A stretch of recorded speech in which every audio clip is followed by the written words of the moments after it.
Hello, everyone, and welcome back to D&D&D&D&D campaign number 2 of Black Ink and Blue Blood. When we last left off, the party awaited the arrival of the Concord's army at the city of Rosewick, the capital of Caleb's new kingdom, and the grounds of your first military stand against the Concord's might. An army of giants, archers, and elvish inquisitors lies outside the walls, and the only line of defense between them and you are a militia of thieves, a few ghouls, and some oath-breaking paladins seeking redemption. You greeted the Concord with diplomacy, and while they were hardly polite, they matched it and made no overtly hostile moves. You did as you promised, and reunited Queen Tebedra with her lover, the king, who has been restored to his youth and changed somewhat, but is still fundamentally himself, at least in part. And He that, was. and that seemed good enough for her. However, the peace of the meeting was unexpectedly broken by a dark, barbed arrow flying through the air. And with his final act, King Tebedra threw the queen to safety as the arrow made contact with a perfect headshot, instantly killing him and causing him to explode. As Summer goes reeling back from the blast, Caleb, you give orders to the guards to ready themselves to stand against the Concord as you demand answers for this act of treachery. Zephyr, you simply start making a mad dash for the shooter, who you can see is still up on the roof. With that, Zephyr, I will say, just for my reference, are you going in with hostile intent?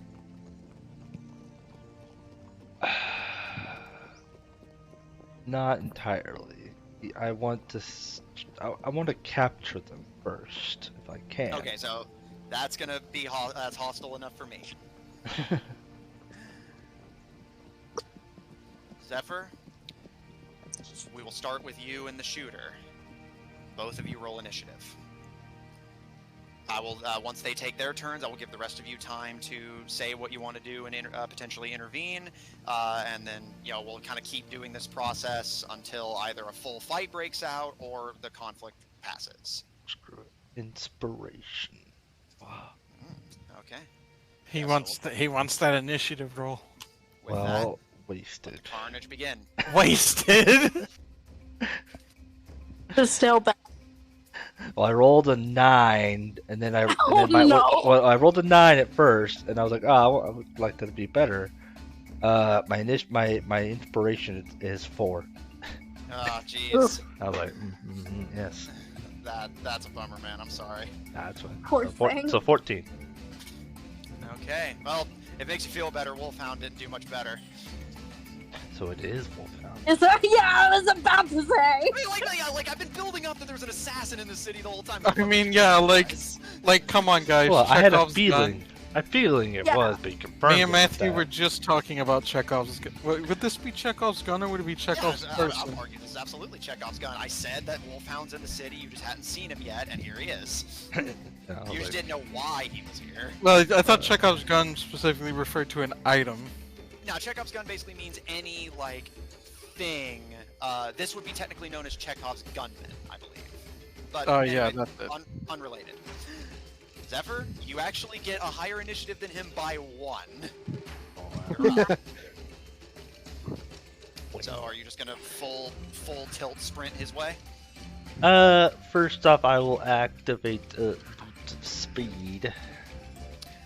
Okay. And then, yes, I So will. sped. Yeah, then I will full tilt to him. Okay. How far? The How far boots can you of make it? zoom. With the boot speed, I have a movement speed of 90. So if I'm dashing, then 180. Right, 180. Okay. So let's take this one bit at a time. You could also use your action Fucking- as well. When Zephyr activates his boots of speed. Okay. 35 feet to get you to the stairs of the tower. will now shift to the tower Bruh, view. this isn't even my final form. This isn't even my final form. No. Well, I mean, that's not his final form either. Alright, Zephyr, you are here. Assassin is up here. The tower is 45 feet high. Do you have a way to walk on walls, or are you going to have to take the stairs? Thought he did have a way to walk on walls. Well, I I'm do- asking if he does. Well, I have the boots of spider climbing, but I don't have the. I can't wear that and the boots of speed at the same time. So No, put them on your hands. So, stairs then, Zeph? it would seem that is the case. Okay. But So, unless I could just run up or like climb the walls as quickly as I can, I will allow you to try. I will remind you. Come on, I feel like once you get to like a certain speed, you should be allowed to just run up a wall with your sheer momentum. Well, I He's not have. Flash. I mean, the Flash could literally walk on air. Hardcore. Yeah, so, what you doing, Zeph? I will say I also have. Where is it? Oh, yeah, second story walk. Climbing no longer costs you extra movement, and basically it's not difficult terrain. Okay, so in that case, another 15 feet to make it up to the doorway. So how much movement are you on now? That's 35 plus 15, so I think 50. Oh, yeah, 50 there's, and I have 160, or no, 180. Okay, so you have 130 left. 45 feet up, it's not difficult terrain. Make an athletics or an acrobatics check, your choice. Luckily for you, there are windows and portholes for you to climb up. You just need to, succeed. So wait, he can go 185 feet in 6 seconds? Yes. Oh, that's Faster than that. This is him being casual. This is him jogging. yeah. That's, Like, Don't not call even Zephyr breaking a nothing. sweat. let's see, feet per second to Oh, yeah. miles. Oh yeah, I've done it. It's like I can almost go in 1 minute in my top speed. I can almost go a mile in 1 minute, Damn. almost. Yeah, so, acrobatics is your choice. Acrobatics is athletics is trash. 31. Yeah, man, that'll do it. Alright. Man, he'd be going.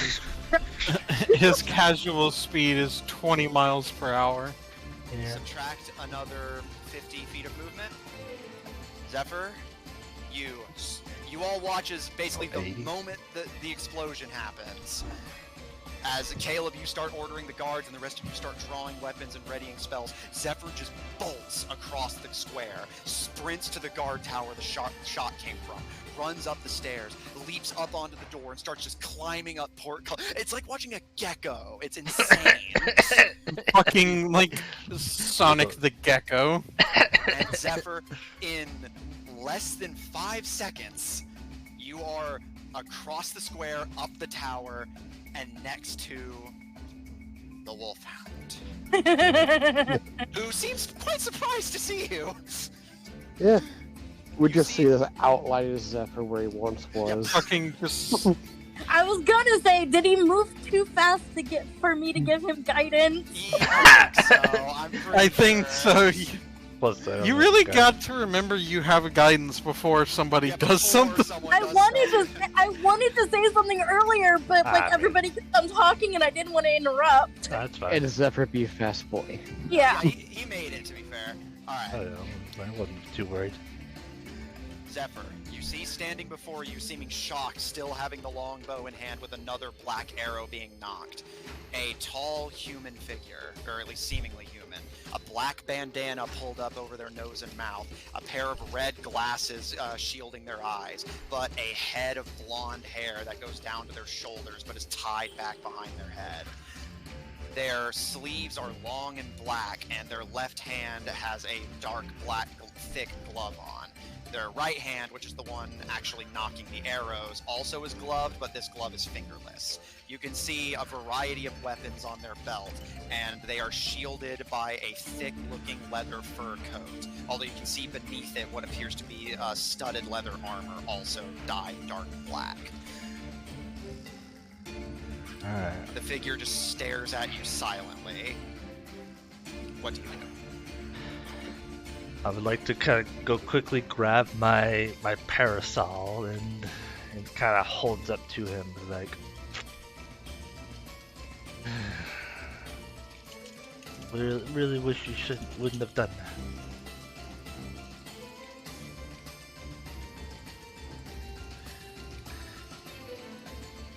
Never really be like, "No, you force my hand."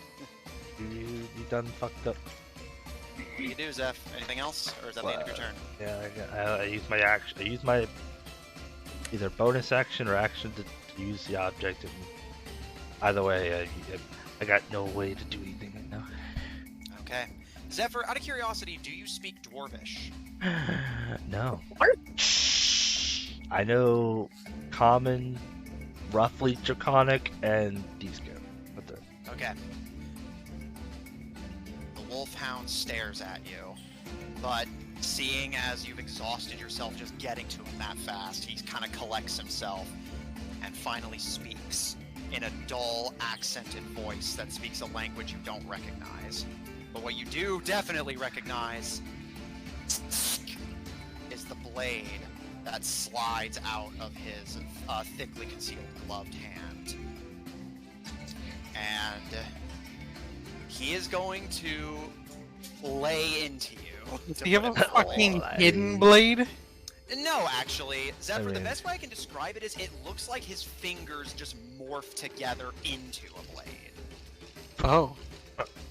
Oh. Yeah. They experimented with a fucking Iku. Great. Well, did it turn black at all? The blade that tears out of the glove appears to be metal. Yeah. Oh, so we got Wolverine. Alright, Zephyr, I will give you the smallest roll he made on his attacks first. Does a 22 hit? No. Or yes, it hits. I think Nah. it's gonna be like, nah, that doesn't hit. Close. Have a You have 20. taken a turn, so Master Assassin doesn't apply. With a rogue. And I don't think you will trigger... Yeah, this will not trigger sneak attack. And but they don't have advantage, and no one's 5 feet from me.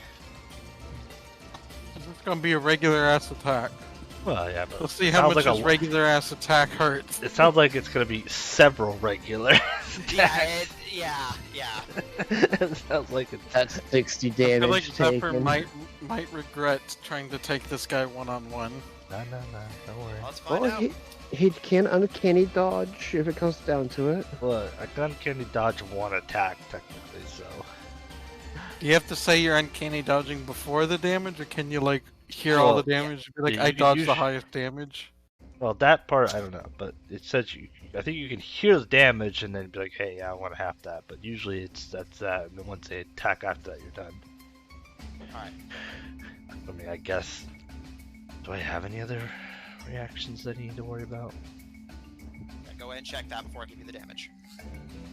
No, not really. The only other reaction is, I guess, opportunity attacks if he walks away. But Okay. not worried about that. So Yeah, I guess I will use uncanny dodge at some point. Okay. In that case, he attacks you 3. I will give you the flavor after we sort out the damage. I need to see how this goes first, but he attacks you 3 times and does a total first of 26 piercing damage Ow. and an additional 26. Yep. 15 cold damage. Ow. I mean, I'm gonna hope that's high on his end. So I mean, can I have that? Okay. Does it apply to one attack or one attack action? It says just when you get hit with an attack, so it sounds like just an attack itself. Okay. In that case, don't worry. I still have all of the. She said, So you want to just take it off of the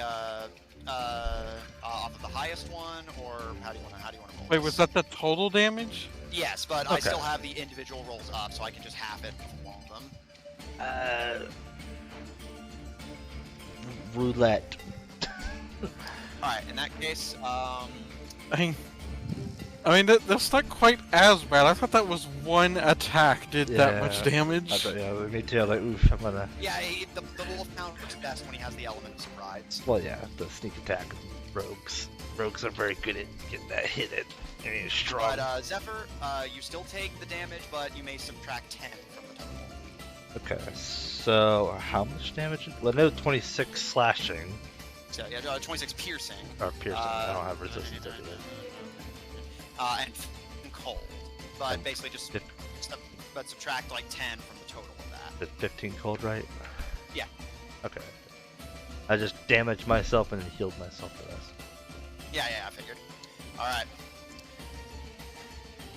Zephyr, as you quickly catch your breath, this metallic blade extends from the black glove and slashes across your chest, slashes across your stomach, pierces into your shoulder, and the blonde-headed figure mumbles a harsh phrase in a language you don't understand. But as he pulls the blade free, he is going to... Yep. Oh. As a bonus action, disengage from you. I would say it didn't matter anyways, because I used my reaction, but yeah. Well, I mean, like, you know, he's being cautious. Plus, he doesn't have a whole hell of a lot else to use the bonus action on, frankly. Yeah. In my experience, rogues don't have a lot of bonus actions. Yeah. I mean, And, better than some people. Some people don't have. There's some that don't have any. I don't think fighters necessarily get them. He is going to kind of gauge the drop over the side of the walls, and he's going to take it. Leap of faith. Yep.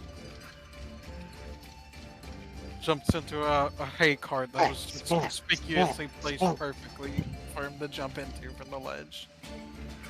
Because he's an assassin.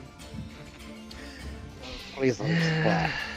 I want to see him splat. I figured he was gonna do this. No, man, he's gonna jump off the ledge right into a freaking cart of hay that was just there for some reason. Alright. Outside the village. The cart, you don't know that we keep that carton of hay outside the village. Yeah, it's a symbol of our country. I mean, it's like, y'all. I mean, I know Assassin's Creed. Yeah, we get it. I know. like, tell me that isn't how it be in Assassin's Creed. Like, there'd just be fucking hay parts just randomly in places. Anyway, Zephyr, the assassin, runs to the opposite end of the tower, gauges the drop before leaping to the north side and leaping over the wall. You watch as he lands and rolls on the length of wall that protects the castle and starts breaking out into a sprint into the city. Okay.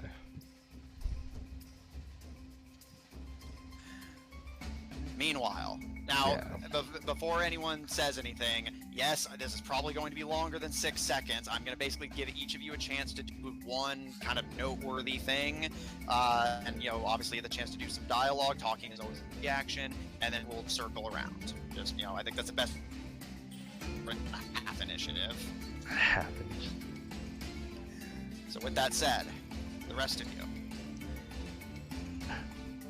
Caleb, as you call for the guards, you see the castle gates open, and 2 guards who you don't recognize from their usual post, but you do recognize them as being just castle guards, come running out. But you're immediately concerned. Them has a dark black slash across their right eye, and the other is screaming as he drags the guard along, crossbow in hand and looking over his shoulder the whole time, as seemingly almost more by accident than intent they find their way to you and come to a stop. They're injured. There's someone breaking. What happened? Monster in the castle! What are those things? The dark things! Oh, did she die? What did Dr. Knight do? They kind of give a shrug and, I'm not sure, my lord, but we've never fought nothing like this. What do we do? Is there anybody still inside? We're evacuating the stuff. We've managed to seal it in the dungeons, but it won't hold long. Get everyone out and steal the castle itself. Yes, my lord. can't deal with this. No, there's too I many don't know if problems. that'll be enough. It's Allow me going to to have to help. stall it long enough. We don't have time to deal with that, too. Well, it's gonna come one way or another. If it's Then okay with hopefully you, we can I resolve will this. go deal with it. If you wish. And then Caleb will look back towards the Concord members. Well, this didn't go as planned, but as for you, what is the meaning of this? You can see Wyborn is just watching Zephyr fight the Wolfhound with amusement in her eyes, but Ergos looks you dead in the eyes and steps forward with her hands clasped over her chest. I swear we had nothing to do with this! We don't even know who that is! Is that so? I know one way that we can I would like to discern insight. what is truth. And Lucy, go ahead and roll insight, but yeah, Caleb. 1 second. Yeah, you know, I'll have Caleb inside too. Alright, roll insight. Where's that new dice? It's been good to me lately.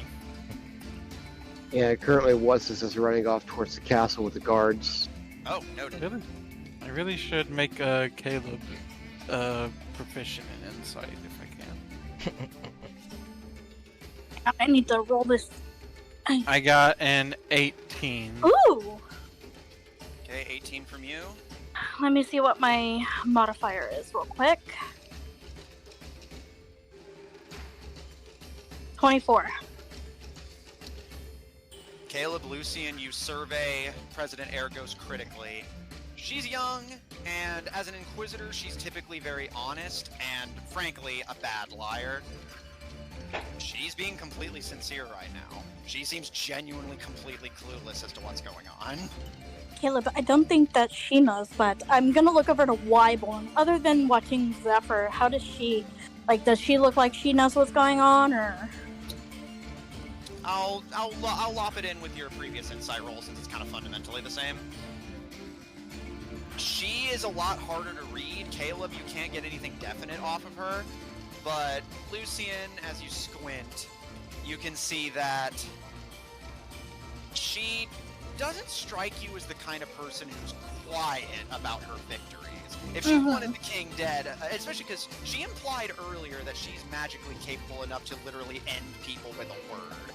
If she wanted the king dead, you, A, doubt she would use this particular method, and B, she would immediately have likely started bragging. Right. Caleb. She doesn't seem as ignorant as Ergos is, but she does seem like she wasn't expecting this and is just enjoying it. Okay. Caleb, I don't think they know. Well, there is one way to be sure. If they have nothing to hide, then they should allow it. You still know the truth spell, correct? Of course. Again, if the two of you have done nothing, I do not wish to fight you. So, I ask if you have nothing to do with this, that you allow this spell to work.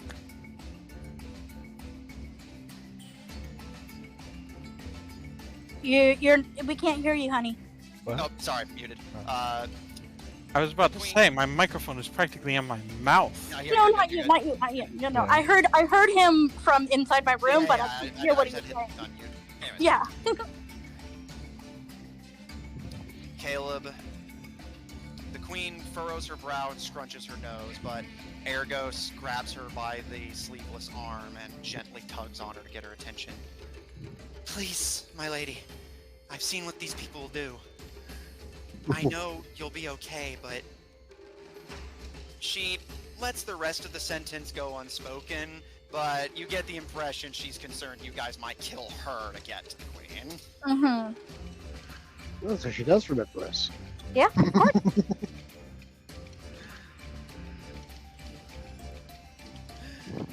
I'm glad that we could make an impression on you. She scowls at this. And the queen just quirks a brow and places her free hand on her and smiles. You insult me by greeting my hospitality and diplomacy with accusations of dishonesty and threats of using magic to force the truth out of my cold lips. Wasn't she the one who said that the... I Wasn't beg your she the one who said that the lady in white gets what she wants? Yep. I Or beg your you not pardon. Did you Caleb not- or Lucian? Did you not say that the queen wanted... Or, not the queen. The lady in white wanted the king dead, and you were the one who said she gets what she wants. She simply smiles at you, and Lucian? You cannot... Sorry, I had one more No, thing to it's say. fine. And would you not want to be certain of the truth in a situation if our roles are reversed?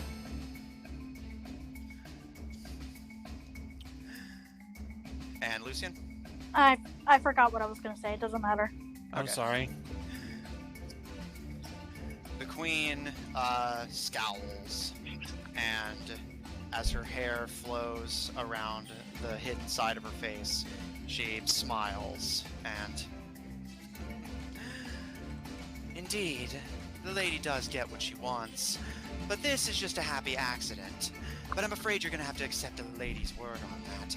I'm not letting you touch me with your filthy magic. I don't think it involves a touch. I'm pretty sure it's just an area thing. Be that as it may, I'll be taking my leave now. Is Caleb... Can I try to insight just one more time to try to be sure? Sure, roll insight.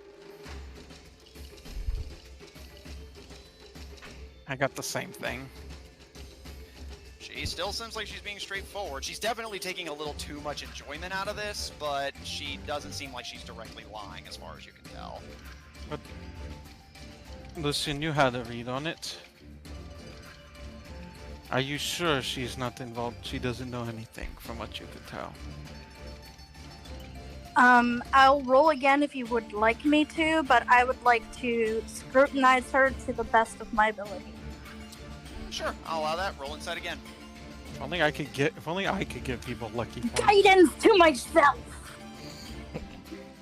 Oh shit, hang on, my dice for it. It's like if only Caleb's luck could rub off on others. Ooh, I think I rolled better. Hang on, I gotta turn my lights higher because I can't see shit. There we go. That would be plus 8. Let's see. I don't know, math. 18 plus 8. Whatever. 26. 26? 26. Lucian, yeah, she still seems, she's not oblivious like Aragos is, she just seems like, again, not her plan, but she definitely likes this plan, whoever's it was. She has I'll So kind once of, again, happy coincidence.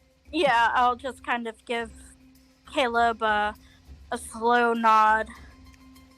Are you sure we should let them go? They are a part of the scheme. Are you going to uphold your deal? You will leave. You have my word. Like I said, I don't want your stinking city, and neither does the lady. And you can see, for the first time during this whole meeting, her expression kind of pales somewhat. I'm not foolish enough to disobey her directly. What can you tell me about her? You'll have to find that out at the ball. I'll see you there. And with that, she is going to I'm gonna incite that last statement. roll insight. This is going to Look. be your last chance. It's a different statement. No, I know, but she's about to leave. Oh, fair, yes. Yeah. That's literally your last chance. Sounds like, I'm assuming she's gonna teleport away. Okay, Yes, yeah, she's going to teleport. inspiration. That's what it made it sound like last time. I want to be sure, so I'm gonna try to use inspiration. Okay. Nice. No, Caleb doesn't trust Lucian. Oh, Hey. He's just being thorough. Yeah, he was being thorough, like There's no reason not to roll twice. dirty 20. And plus, he wants to be sure that she means it when she says she's going to leave. Yeah. Well, her and her little friends. You will be taking your army with you, yes? Indeed. They won't act. They know that if I don't give them orders and nothing has happened to me, then they would know if something had happened to me. They're on their own for getting home. Sweetheart. And she lays a hand on Aragos' shoulder. Please, let our comrades know that they're expected back at the ball. I'll need their help with making preparations. Matthew, when she touches Aragos, is she pumping her with magic? Roll Arcana. That's why she's such a puppet. She's being manipulated. 17 plus 5. 22. Lucian, you watch the hand and shoulder make contact carefully, but you do not see any glow or shift in Aragos' demeanor that indicates magic. Simply a girl madly in love with someone who does not return the sentiment. I just kind of give her a look of pity. With that, Wyborn waves her fingers teasingly. See you in a few months. She blows you all a kiss and vanishes. Caleb, Caleb, remind me to make sure I dress really, really, really good for that ball. If we go, I will When remind you. Aragos Okay. looks around in a panic. Lizzie, wait for me!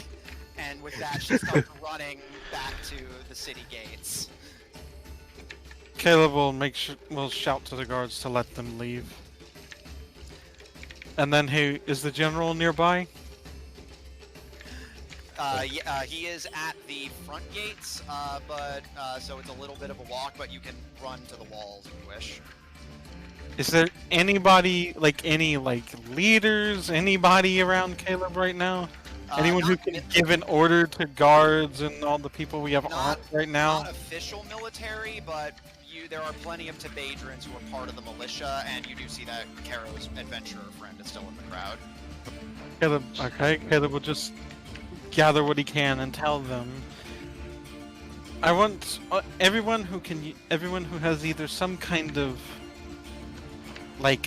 not leather armor, a shield, or a ranged weapon. I want you to go to the castle and help with the situation there. I do not want anyone to get close to it. Stay away from it if you do not have protection. Caleb, do you think it's that girl, the elfish girl? Who else would it be? And honestly, it doesn't matter. It's a monster on the loose. Just And make the sure. rest of you, I want that assassin, and I want him alive. And if you guys Spread are this order. smart, don't let it mix with your blood. I told them to stay away from it already. I'm just ensuring that they understand. Alright. And before we loop back around... I can't imagine many Tebadrians have metal armor or shields, to be honest. No, it is all leather, baby. So basically, all the ranged people go to the castle to deal with the thing and stay at range. Yeah, and everyone else go after the assassin. Got it. And do not fight the assassin one-on-one. Group up on him. If one of you finds him, wait for others. Should they citizen arrest him so we can, talk to him? Yes, I told them to bring him alive. Sorry, I didn't hear you. I didn't hear that either. Yeah, he said it. It's just so much battle commotion, Yeah. Hard to hear things. Basically, he's telling everybody who can spread the word to spread the word and do that. Yeah. It's messy, but it's fun. It's quintessential to Tebadrian. And finally, before we loop back around to Zephyr, a couple NPC things. Yeah. Ooh, Yeah, I was I would gonna. also... Oh. Go ahead. Sorry. It's okay. Go ahead. I was just gonna check in on Summer. Okay. I was just about to say what happens to her, and what's his? Pretty much What's is going to grab the group of paladins to go with him into the castle. Oh yes, take a bunch of ranged people to go get in ranged distance of something that will turn them into a monster in one Melee. fight. All right. What's Melee. his? Paladins are That's what I mean. frontliners That's what I meant. with heavy armor. If that's what Yeah, What's I is meant gonna do, melee. What's this is gonna do? All right. Oh no, I lost the ball I was tossing. You turn on your heel and start running back to the walls to grab reinforcements from the Oathbreakers. Caleb, you start doing your best to organize the Tebadran militia as things descend into chaos, with an assassin in the town, a monster in the castle, and the enemy army still outside, and people are still unsure if they are actually going to leave. Attention has for now turned away from the former Tebadran regents. Queen Tebadra slowly picking herself up from her husband throwing her, and Summer having been point blank when the man exploded. That's why I want to check on her. How is the queen? We'll get to her. Everyone will have their chance. Yeah, There's Caleb a lot going wanted. on, so I have to keep kind of going around. Yeah, Caleb was trying to get everything, like dealing with these problems, and then he was gonna deal with that. Okay, If you can. that's cocked. I believe she succeeds. Yeah. Yeah, very, very easily. Okay.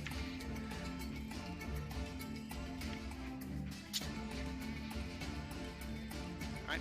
She takes 5 fire damage, but is otherwise uninjured. He's got some good dodges. Summer, you're talking about? Yes. Yeah, Alright, I'm gonna go over She's to just her. chemical burns. Yeah, I'm just gonna go over to her and make sure she's okay. Okay, we'll circle back around on the next turn go around. The queen, on the other hand, who wasn't injured and thus is faster to react, looks up, and Zephyr, you can't see what's going on, but the rest of you, you see the queen's gaze flick to Summer, covered in blood, down to the ash pile and blood pool that was once her lover. You can see her shaking off the potential concussion of hitting the cobblestone. And then her gaze locks on the assassin fleeing across the walls from Zephyr. Her eyes rim brilliant purple. And as she rises to her feet, she unfurls her lace parasol and vanishes as she turns invisible. oh, that was to be expected.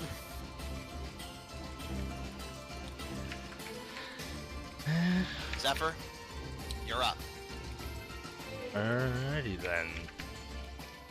I guess he went over the edge, so shall I. But I will go towards the edge of the cliff and look over at that, where if I can see him. Look over at who, sorry? Like look over the edge of the wall because he said he jumped over it. Yes. Yeah, I will go over the edge, make sure I can see where he dropped and he is. Roll perception. I figured good perception. I'm good at that. Yes. Ooh, reliable talent. I will invoke reliable talent. So 22. All right. You see, he has actually not dove completely over the wall yet. He's running along the length of it. He's made it about 10 feet down the wall away from the tower. In just this, it's this odd run where his every motion is so calculated. Like he's measuring where each and every footfall is going to land. His movements are graceful and uninterrupted by anything he runs into. So you're running on the. Yeah, so essentially he went off of the tower and is like running along the length, like the little, the area where like archers would normally be, running down that to try and put some distance between himself and you to whatever it is he wants to do, whether that's escape or find another target. Probably escape. Going after him? Of course. Do you have anything to prevent fall damage? Sort of. I'm not sure if I want to use it. All How right. far down is he? It is a 25-foot drop, and then you would have to make it 10 feet away from your current position, including the distance you ran to get to that area. So that's a total of 30 foot, which you can obviously easily do. Yeah. 30 foot to get Does to him, but falling a 20-foot use drop. movement speed? Yeah. No, but he will take damage. That's why I was bringing it up. He's small enough. You can just use his parasol as a parachute. I have a parachute, technically, as well. The one-time parachute. Oh yeah, I forgot we got that from Tripu's ship. Was it the ship? No, I don't think I got it from the ship. Bitch, don't shoot I me. think I bought it. But I don't think I got anything. Anyway, can I? I was like, he's on the wall right now. Yes. Can I jump on him? How You know far what? can you jump? You know what? That's hilarious. Roll athletics or acrobatics, your choice. Obviously, yeah. That is pretty good. How Eh, far he's can I got- jump? Air assassinate. And what's that, Zeph? I was like, how far I can jump? Whatever it is, it's +5 because I can story walk. Here, let me. I'm almost positive you'll be able to, but I will double check just to be sure. I think it depends. In the meantime, though, go ahead and make the roll. Ooh. Long jump, you cover. Yeah, you did move at least 10 feet. What is your strength score? Score, I mean, not modifier. doesn't. I would say it doesn't matter, but 6. Okay, so, and then it's +5 from an item, I presume. Well, no, just my thieves ability. Okay, so yeah, you actually literally have for you. This is the furthest jump you could make, but you can make it. The thing is, though, it doesn't matter. That one. Oh, dear. Is he gonna jump off the tower, off the wall? Yeah, he is. He's going. Everyone's just going to see Zephyr just fall from the sky. Yeah.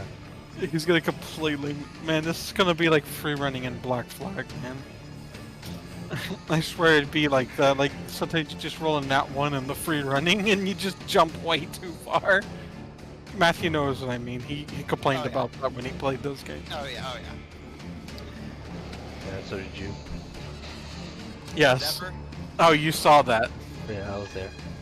Zephyr, you run, you hop up onto one of the ramparts, you see the Wolfhound making a run for it, you size up the distance, you can make this. You leap from the wall and realize that you kind of miscalculated the angle and land at the front gates of the castle and take 9 bludgeoning damage as you hit the ground.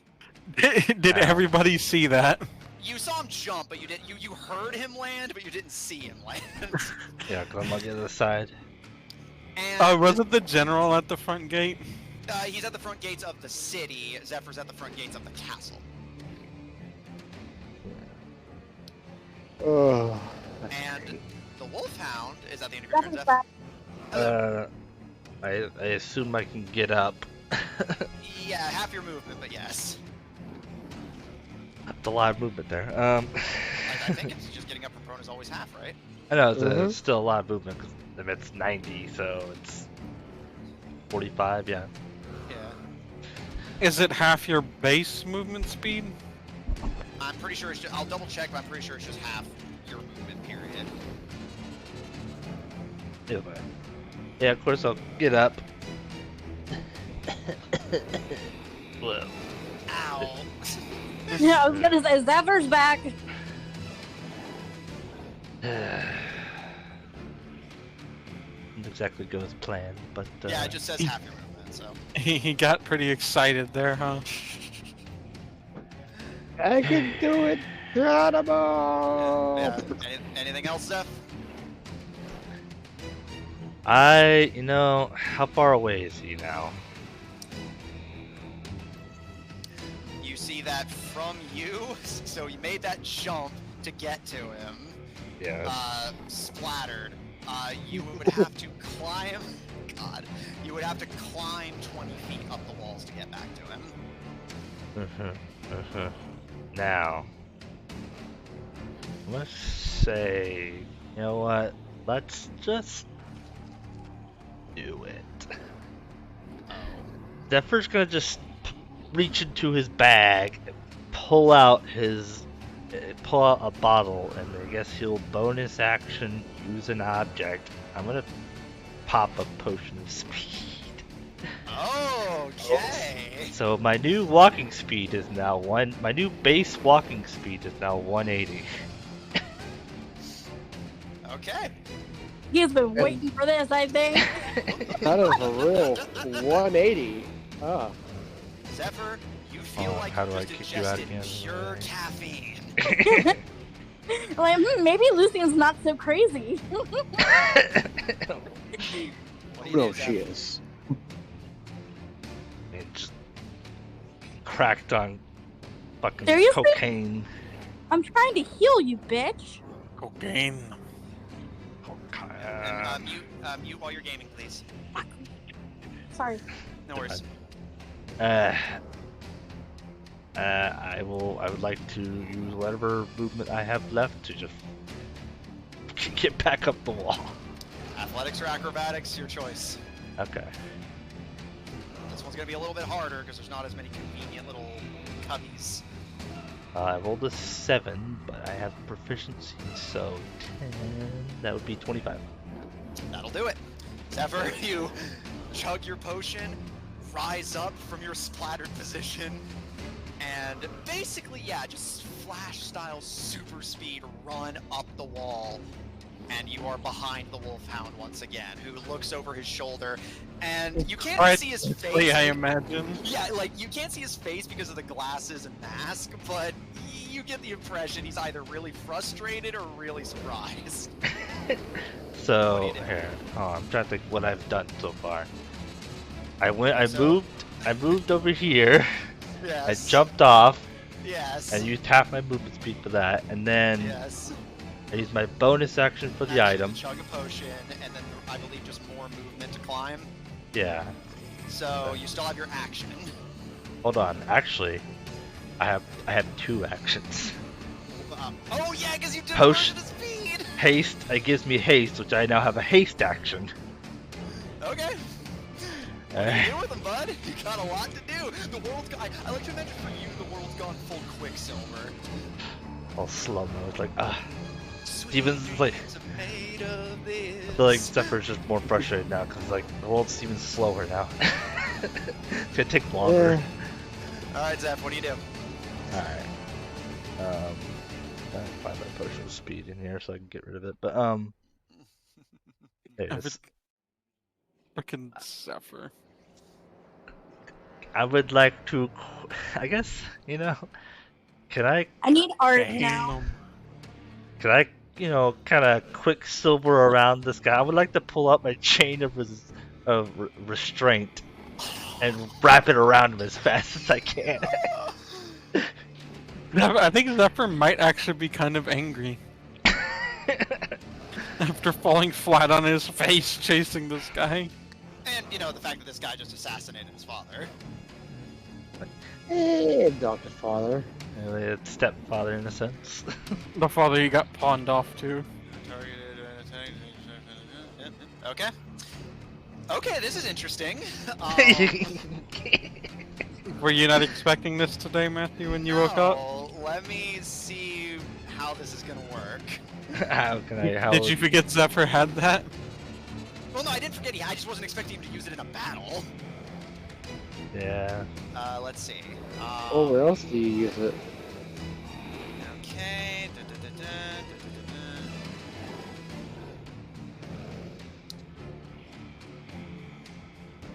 Okay, I'll say first you have to grapple him, and then you have to make a sleight of hand check to time up.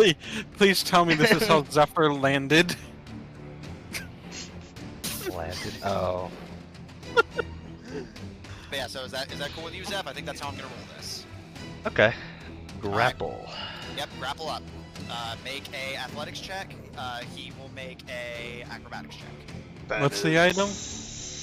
Well, it's not an eye. It's Chains of... Yeah, it's not on the eye. He basically has to hold the assassin still long enough to then tie him up. Luckily, he has 2 actions, so he can do that on 1 turn, but he has to actually restrain him first, and Zephyr's not very strong. yeah, because What's Zephyr's strength? 6, so I have a -2 to this. Hey, we But- found someone Caleb is actually stronger than. Zeph, what'd you get? Because it's gonna be very funny if you got what I think you got. I got a 15. Oh, okay. Not as for the resisting of the grapple, I got a nat 1. What does he fucking trip? Well, no, I was just gonna say, Zephyr is moving at literal super speed. This assassin is good at what he does, but he's just a dude. He's just a dude. Zephyr literally just like plows into him at sonic speed. Zephyr, you managed to get behind him, pull his arms behind him. You notice the left arm is way heavier and stronger than the other, the one that had the sword come out of it. Coming for you. Roll sleight of hand. That I'm good Yeah, I was gonna say, that you can do. Wait, did it come out of his hand? Did it come out of like? at. So he had a sword. He had a blade come out of his hand, right? Well, Yes, it like his became his fingers hand. came together to form. Man, fucking Bakasura looking ass. Yeah, essentially, in a sense, yeah. Ooh. Well, Smite reference. my D&D Beyond does not like me. I rolled a nat 1. Oh dear. Wait, it said you rolled a 21. I know. I rolled a nat 1. Yeah, his modifiers turned that into a 21, but he's still crit. I have a plus Wait. 20 to my sleight of hand. Why would So- it add the plus 20 if that's a crit fail? Well, because not. Yeah, Yeah. not everyone uses crit fails the way. Most people only use them in combat, or at least by the rules. We use them elsewhere because it's fun. How is this going to work? Even though it's really good, Well, but yet still a fail. Critical fail. Yeah, it's a critical fail, man. Like, it doesn't matter how good Zephyr is at it, he fucked up. Yeah. Zephyr, do me a solid and make me a perception check. Oh gosh. Is he gonna have a sword come out like the back of his arm? Oh, well, let's see. It's gonna depend on how he rolls. Well, did you roll low again? Because that time it was a 20. Yeah. Well, I rolled an 8, but technically, thanks. So Man, it's a 22. Oh, wait, even if he had the thing where it's like it's always 10, he would have failed Yeah. because it was a nat 1. Critical. Yeah, critical. If it was a 2, then it would just become a 30 technically. Zephyr, as all of you turn your attention to the walls, you see running in front of the walls of the castle, you see Zephyr climb up, and moving at insane speeds, Zephyr clips behind the Wolfhound, and you're all so impressed initially, Zephyr busts out the draconic chains from the Underdark and lunges at the assassin, but the assassin matches his speed. Catches the chains as Zephyr lunges at him. And while Zephyr does manage to pin his arms behind his back, the assassin rolls, and Zephyr, you feel the left arm that's heavier twist in a way that should not be done with bone. As he slips out of your grip, slips the chains around you, and you have just enough time to hear a click as he locks you in your own chains and restrains you. Oh my god. I have never seen Zephyr fail this hard at anything. To be fair, I not one against being grappled, so we just kind of traded spots. Yeah. It's like he failed the jump and landed flat on his face. And then charged at Man, him. why are you even using D&D Beyond? You have like a million dice. Because he's under the delusion that D&D Beyond is reasonable and fair. I'm kidding. First off, it is, but secondly, I just not even just that. I don't really have space for dice. My computer. You have too many dice. No, I just have my computer's has too much mess on it, so I just don't have room to roll That's dice. alright. Like, yeah, do whatever you want. Oh, yeah. Yeah, you might need to do some cleaning. Oh, I know I do, but Zephyr, is that the lazy. end of your turn? Unless I can get out, yeah. I believe that would require an action, and you've already done your actions, so... Unless you have like an ability that lets you try to escape things like this as a bonus action or anything. Which, yeah, you already used your bonus action, so yeah. Yeah, I In that case, wish what's his gonna see in this. I know, I've never seen Zephyr fail so much. Like, Yeah. I think this is like the first real failure he's had. He's had things not go his way, but he's never had like downright super fails. The Wolfhound is going to take a legendary action to use his ability Slippery, and take a cunning action to hide. Well, that's better what I thought you were going to say. I thought you were going to say you pushes him off the wall using grease. I'm going to double check everyone's passive perceptions real quick. Mine's 23 or 24. I'm checking them, don't worry. It's going to confuse me if everyone shouts numbers at me. Sorry, No worries. I'm in a 24. death match right now, so You know what's better than 24? 25. 1. 25. You all watch as the moment Zephyr is restrained, the assassin steps back from him, looks over at the rest of you whose attention is drawn to him, and Caleb directing the guards to arrest him. He turns away and jumps over the side of the walls towards the castle grounds and disappears. Can I do something? He's already used up his turn now, so... It would, how far away is Zeph? Zephyr is currently... Here, I've gotta check a few things. Okay, you guys, again, this is spread out over multiple battle maps, so it's 15 feet to get there. Wait, actually, no, I don't know why I'm checking that. Zephyr would be over there. So Zephyr is about here-ish. 40 feet to get there, and then... 5... He's about 65 feet away from you, up on the walls. No problem. I'll just dimension door up there. Alright. Lucian, you cast Dimension Door. Do you have any flavor, or do you want me to? I'm just gonna like look over to Caleb and just be like, be right back. But go ahead. Alright. You wave a hand and say a prayer for travel and guidance. And a portal opens before you, and you jump through. What level spell is it, just so I can double check the description? I think it's 3 or 4. You're gonna have to check for me. I am trying not to die. Dimension Door. You know, Amanda, we did talk about this beforehand. No, So you don't have Dimension Door prepared. I don't. I'm looking right now. Like, I literally looked up Dimension in your search bar and it didn't come up. Okay. So you said 60 feet. 65 feet, technically. Okay. So if I just like use all of my everything, could I get there? Just like run? Are you gonna try and climb the wall, or are you just gonna try and like go through the tower, and like basically get up the wall the manual way? I'll just go up the regular person way. All right, in You that can case, always you'll get. misty step. Oh yeah, I can misty step, so I'll do that. Okay. Thank you, dear. Oh, you're an elf. Like, it's. That's what they barely do. I like to think that it's fairly common that you would remember that. Like, oh yeah, wait, why am I taking these stairs? I think only certain ones. I don't think dark elves get it. Yeah, Yeah, not all elves have it. Yeah, y'all know exactly what I was doing. Yeah, of course. Yeah, I know you, man. I flipped right over to a Raven sheet, like, wait, what? All true elves All get true to misstep. Excuse me. Lucian, you run towards the walls and reappear behind Zephyr with a misty step. All right, I'm gonna try to get him out of those shackles. All right, yeah, you bonus action to misty step. Da da da da. Da, da, da, da. Da, da, da, da. Do you That's have like- any? Do you have thieves' tools of any kind on you? No, I was just gonna like, I was gonna try to break it with like magic or something. What are these made out of? They are the chains Lock? from the Temple of Restraint.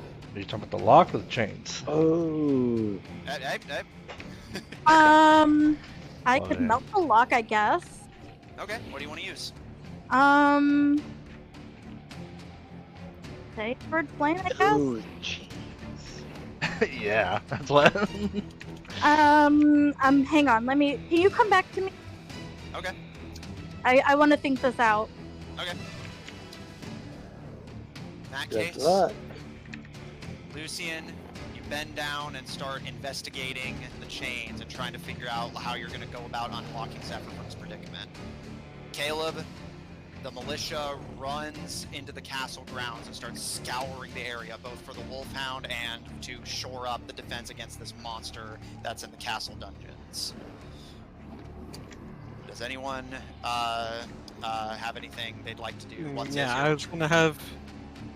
Caleb is going to pull out the sword, and he's gonna throw on the murderer's black cloth, and he's gonna go after this guy. Okay. Caleb, throwing on the equipment that marks you as a true Tibadran, you charge along with your castle guard onto the castle grounds to scour the area for this hitman. Why does the black cloth give disadvantage on stealth? Let me double check that. I don't see where... It says this silk +1 shadow. Oh, because it's like a little on the heavy side. But it increases the damage of your sneak attacks. Basically, you're sacrificing stealth for more damage and better armor. And it stabilizes targets you kill, so that you don't have to worry about accidentally killing someone you want to interrogate. Do I have to take off the cloak of protection to wear this cloak? Let me. I don't think so. Let me double check. Wearing 2 cloaks. Well, because one technically counts as armor. What? The what? The black Yeah, cloth counts as armor technically. And yeah, you can wear both. The cloak occupies the shoulder slot, and armor is an armor slot by itself. So, yeah, you can wear both. Is it a shoulder slot? Yeah, like you can only wear like so many items in certain areas. It's normally not a problem because like attunement is a thing, but like in situations like this, it's yeah. The murderer's black cloth does not require attunement. All right, Caleb, roll perception. Okay. Does that? I'll just kind of scrutinize the manacles and I'll look at Zephyr. I don't know what to do. Let me handle this. You'll probably hurt yourself considering what you're dealing with. I'm more concerned about her than myself. I'll be fine. Suit yourself. Caleb, sorry. perception. Yeah, Does a Oh, okay. Caleb, go ahead. does a 28 see him? I'll come back to you, Lucian. Does Zephyr look hurt? Other than some bruising around his chin and knees, he looks alright. I'll pump a little healing in him. I'm gonna, when I say suit yourself, I'll do healing words so I don't have to touch him. Like that? Well, I know he doesn't like to be touched. That's fair. I'm trying to be nice here. Yeah, No, that's not what I was talking about. Yeah, it's just that like, would the phrasing is funny. 5 points of healing. Alright, 5 healing, Zeph. Some of the injury you took in the fall dwindles, and you are no longer immediately sore. I'll look at him apologetically. It's the best I can do without actually touching you.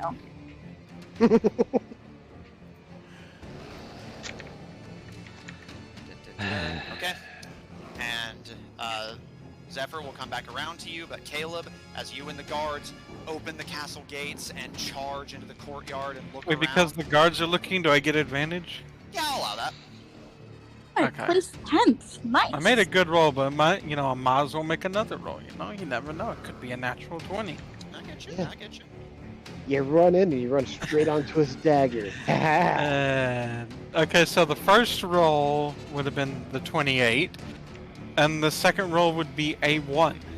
So the guards failed completely. Yeah, the guards, seeming panicked by the ensuing chaos, are not having any luck finding this guy. But Caleb, you just saw him jump over that wall not even 10 seconds ago. You run through the gates with your guard. The guards fan out and start searching the entire courtyard. And admittedly, they're not doing a good job, but you look around, your eyes are keen and trained. He's gone. As if he had never been here. Okay, Caleb is not good at this. Actually, well, he's actually better at this than he is at insight. Arcana. Roll Arcana.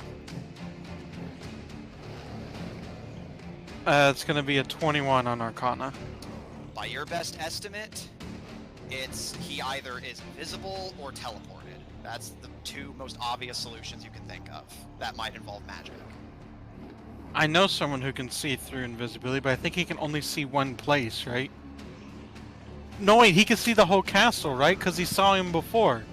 Well, he saw him before because he came into the treasury at some point. Yeah, you can only see who goes in and out of the treasury. And Summer found evidence that somebody had been sneaking around in the towers, but, you know, that was just from him leaving evidence behind, not from, like, actually seeing him. Alright, I got something that's a little unorthodox.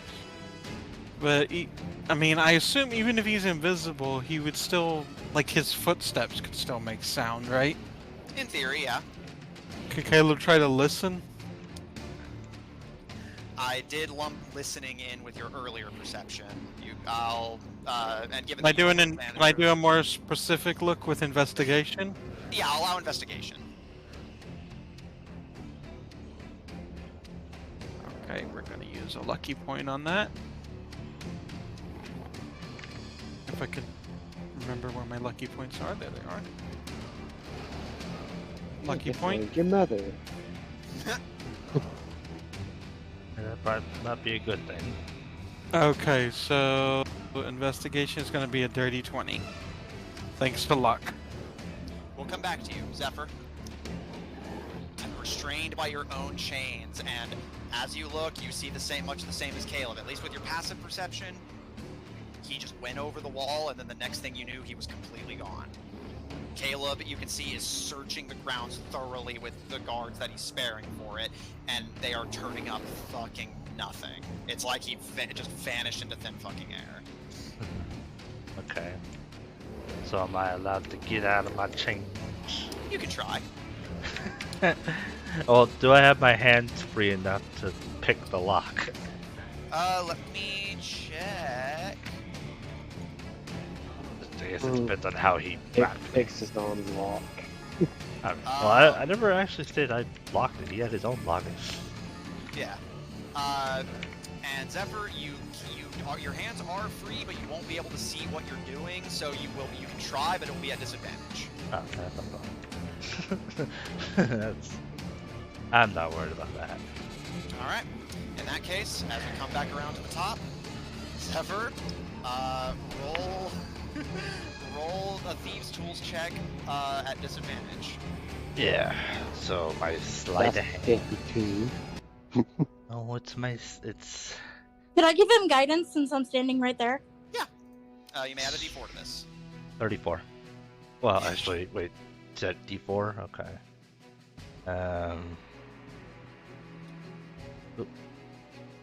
D4 is a 1 to 35. All right. Lucian, as Zephyr confidently states he's got this, you watch as, literally without being able to see his hands and moving basically backwards, fishes his lockpicks out of his bag, and again, backwards and blindly starts to pick the lock of his restraints. And after a bit of time and a bit of effort on his part, the chains slump around him as they slide free. Zephyr, you are no longer restrained. Okay. Ugh. Zephyr will get up and do like a quick stretch as he's still under the influence of. Like, it's almost like he barely moves his body as he's still under the influence of haste. Yeah, just. Just like a quick stretch is all. Zephyr, did you have coffee? No, but I would like to go over the edge and, well, I don't have time for the chains. I'll come back to that. I would like to say, screw it. I'm going to cast Detect Magic. Okay. See if that will see him. I don't know if that will pierce through that. What is the range on that? Not very far, 30 feet. But I will I will kind of go jump down. Okay. Hup. Yeah, you better run. Zephyr hitting the ground, you take 9 bludgeoning damage, so your wounds from the previous fall come back. And then some, yeah. And then I guess I'll leave one action just for perception. If I need to do Yeah, that. that would be an action here, unless you want to be passive. So Maybe, but I will leave one action. So I will. Okay, hold on. I gotta get my calculator out for this. yeah, I was gonna say work out some math here. So that will mean I use my bonus action and my haste action. So it'll be times 3.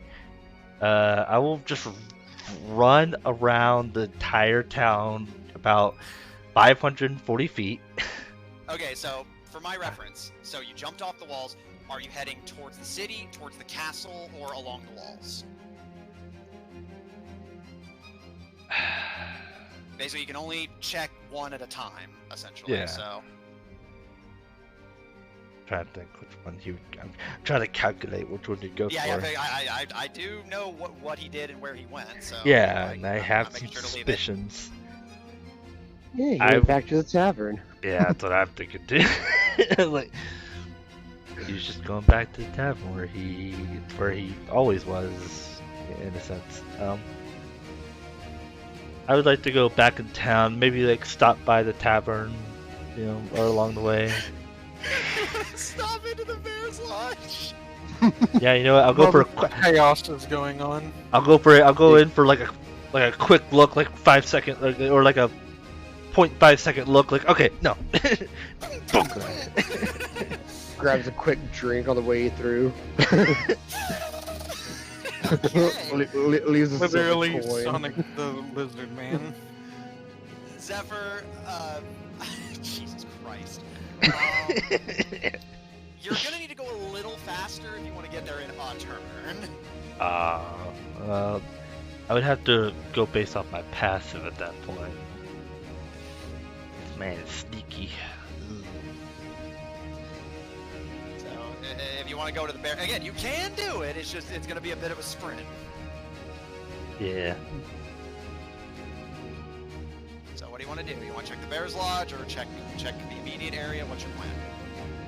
Well, he'll check the immediate area because I doubt, based off, I don't think he's faster than me. I would assume, so I think I have time. So I will kind of like head towards the Bear's Lodge and look around me. All right. You will move 500 feet in the direction of the Bear's Lodge, and along the way, watch your surroundings. Roll perception. Okay, 22. Would have been I basically rolled my passive. Yeah, out of curiosity, Matthew, is like a rolled perception always stronger than a passive perception? They're the same. Well, wait, what? Well, I mean, it depends on the context, but what were you gonna say, Austin? I was just saying, I was more thinking, I guess it depends. You can actually make it to where your passive perception is literally can't be better than your normal. Than your normal rolls. Yeah, I have a character like that. Yeah, same. But the reason I say that is because, say a guy was sneaking up on you, like, passive perception by design would see it if you rolled poor enough. So, yeah, I would say that, like, they're essentially equal. Just the benefit is that, like, if your passive isn't insane, then, you don't know for sure that something's not fishy. Mm-hmm.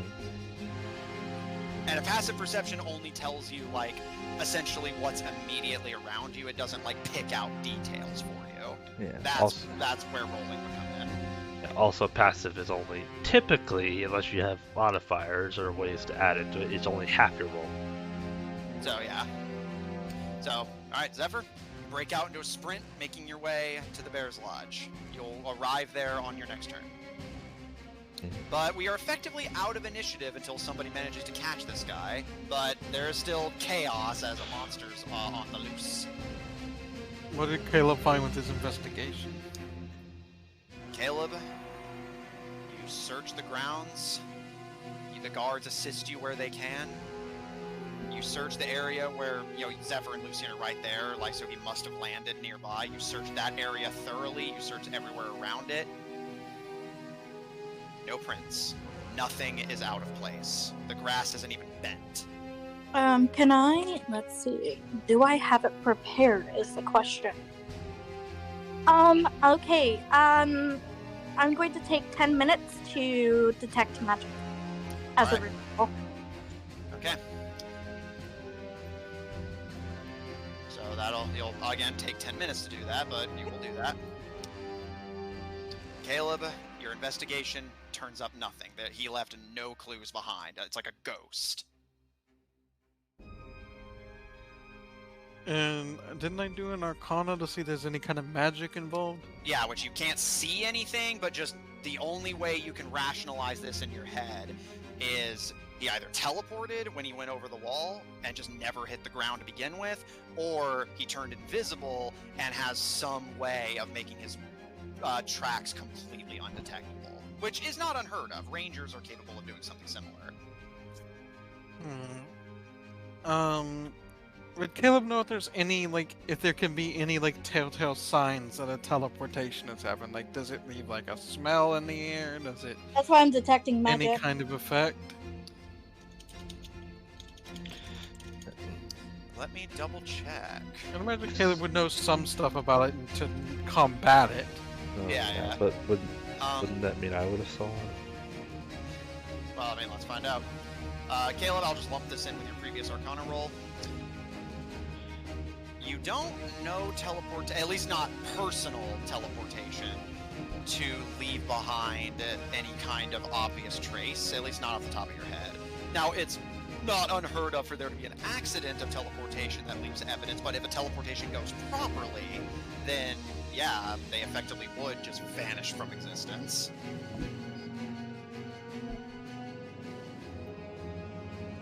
Alright, Caleb will tell... I guess he'll tell the guards... This is probably not yet, but, you know... No, that's probably very stupid to do. It'd take a lot of time. Caleb was... It's like, there technically is one way that he could be without having to cover his tracks, and that is if he turned invisible where he landed. And basically he's just waiting for everyone to leave. Because if he's invisible, you wouldn't see him. He wouldn't be standing right in front of you, as long as you don't run into him, I imagine. But Caleb's like wondering, is that maybe overthinking things too much? Would someone really think to do something like that? You did. So. Did Caleb try to, like... Would Caleb even have enough information to know where he would have landed? You did see him go over the side, but again, there's no physical evidence of if he landed at all, let alone where. Again, for someone who, a full-grown humanoid just, like, landed on his fucking feet or ass, whatever, superhero landing maybe, into your front yard, your garden is still immaculate. Alright, Caleb's gonna tell the guards to begin searching the city, and he's gonna tell someone at the gate to tell the gates to all lock, and he wants guards at the breach. Basically, he wants to lock down every, you know, all the easy exits at least. Alright. A dwarvish guard takes your order and gives you a salute. Yes, sir! And Caleb will start searching the entire city. Okay.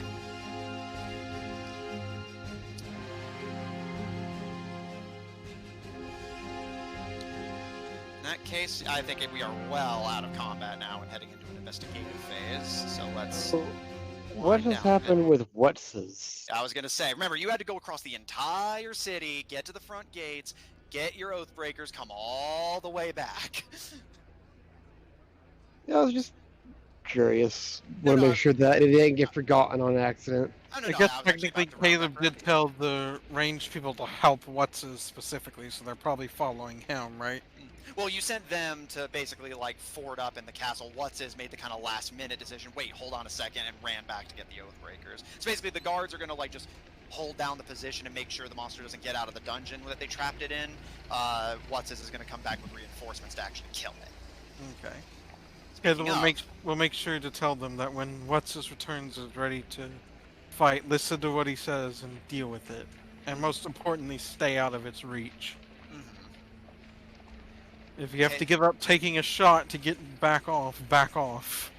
All right, Caleb, biting your tongue as you realize that for now this assassin has slipped through your fingers. You instead focus on dealing with the more immediate problem and start giving your guards more concise orders to ensure their safety as you await What's-His with reinforcements.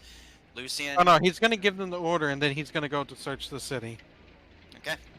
And as Caleb, you run to do that, Lucian, you continue to ritual cast Detect Magic to assist in the search. What's-His? As you're making your way back with the Oathbreakers at your back, you actually meet Zephyr halfway in front of the Bear's Lodge. Zephyr is moving insanely fast, faster than you saw him even before. He's fucking cracked. I feel like Lucian's just like trying to catch. Oh yeah, you're still on the walls meditating, girl. Oh, she's like, This has no, been a I won't mad run. scramble. I've got magic to detect. What's-His? You run into Zephyr, who is alone, injured, and moving with great speed as he makes his way towards the Bear's Lodge. Zephyr, you see What's-His with 13 black-clad Oathbreakers at his back. Zephyr, catch. And I will flip him a coin. It is one of the stones of resurrection, just in case. But don't you have to be alive to use a Stone of Resurrection? No, if it's on your possession when you die, it It just revives goes you. off automatically, yeah. Oh, okay. Zephyr, what do? You're at the door of the Bear's Lodge. We're out of the initiative phase, so... I know. Yeah, your movement will help, but it just gets it done faster. Yeah, which I only could do it for a minute. So I'll say at this point the potion's definitely beginning to wear off. Zephyr is cracked. I'll say you have just enough time to search the area before it finally wears off completely. Figured that was fast. I mean, yeah, you are clearing 500 feet every few seconds, so... And the city's not particularly huge. I know, it was somewhat the potion, but anyway,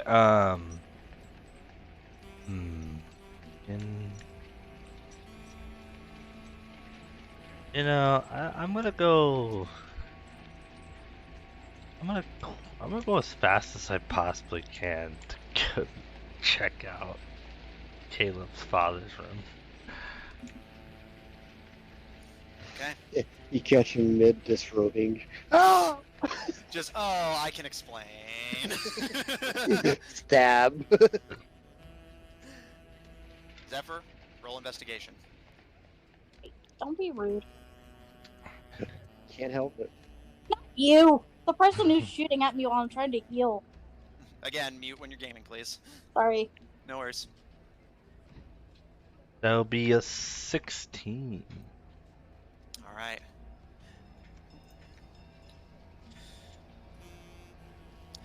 Zephyr? What's-His? You watch as Zephyr just vanishes in a blur and throws open the doors of the lodge. Zephyr, He did take the coin, right? Yeah, I assume so, Zeph. Yeah, I guess he didn't throw it away or anything, so. Yeah, alright, yeah, Zephyr catching it, you vanish inside.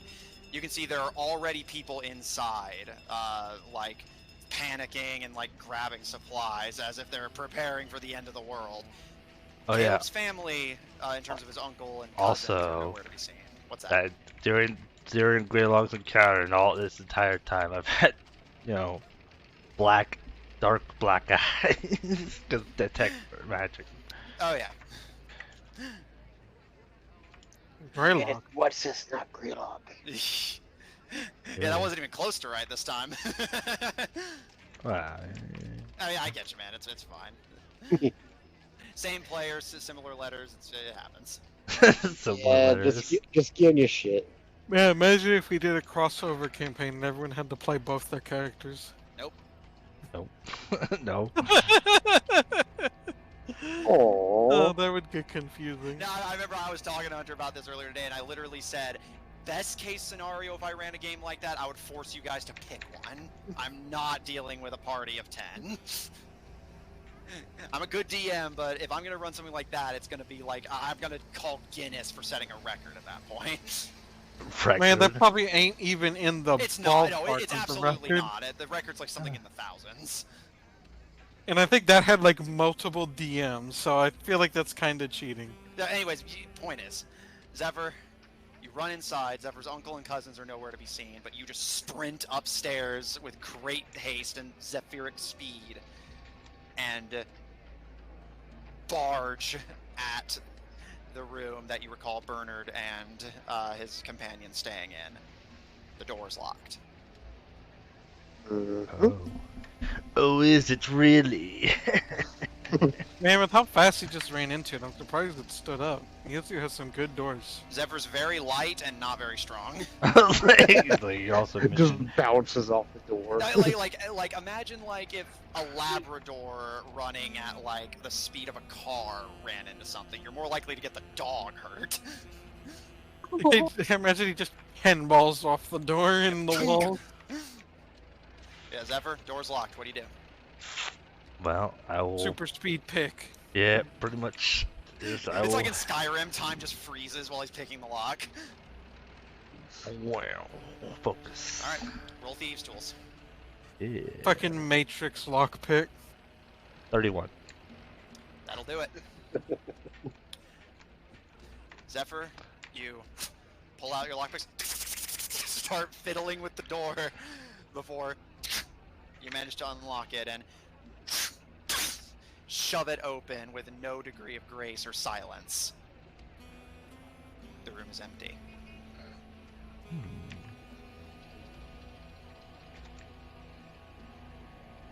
Zephyr will remember this. Do you do anything else?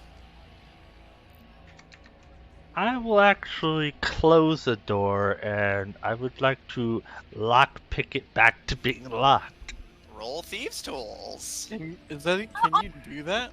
Yeah, actually, yes, but it's a lot harder than picking a lock normally. So, interesting idea here, Matthew. Yeah. If there were two people lock-picking a door, one from each side, could they contest each other's lockpick to prevent it from being open? Didn't they interfere with each other, like hit each other? I would say, sure. It would probably just make both of their attempts harder, to be honest. I'm just picturing like Caleb's dead on the other side, fiddling with the locks on that side, trying to prevent Dealing with getting in. a fucking juiced up, like roid raging, fucking safecracker. He's fucking. Yeah. Zephyr's like fucking cracked. Alright, apparently. Man, did somebody pick a lock with a fork? with a fork? Zephyr could probably do it. Oh yeah, you guys have picked locks with daggers before, so. Anyways, Yeah. Zeph, lock picking? Yeah, 20 or 37. Alright, that'll do it. You pick the lock back into place, leaving no trace of your attempted invasion. Mm-hmm. At this point, your potion's about to wear off.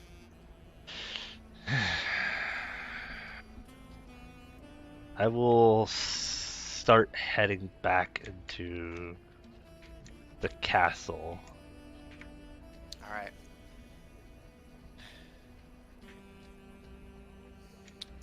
Lucian, Oh boy. you complete your casting of Detect Magic. Let me check your range on that. And he's right behind you. Oh my god. Alright, 30 feet. Okay. It's like Caleb's. Man, imagine if Caleb had been right all along, that he just turned invisible and stood And just there. sat there. Just waited patiently. Lucian, yeah, to be fair, if that had happened, Zephyr would have seen him too with Detect Magic. Yeah. Lucian, you cast Detect Magic for the next, I believe, 10 minutes. Mm-hmm. You can see within 30 feet of you any magical creatures or objects. What would you like to do next? I'm just gonna take a look around, see if I can find any hints or any idea of like what's happened here, and if there's like any direction of where he might have gone, maybe.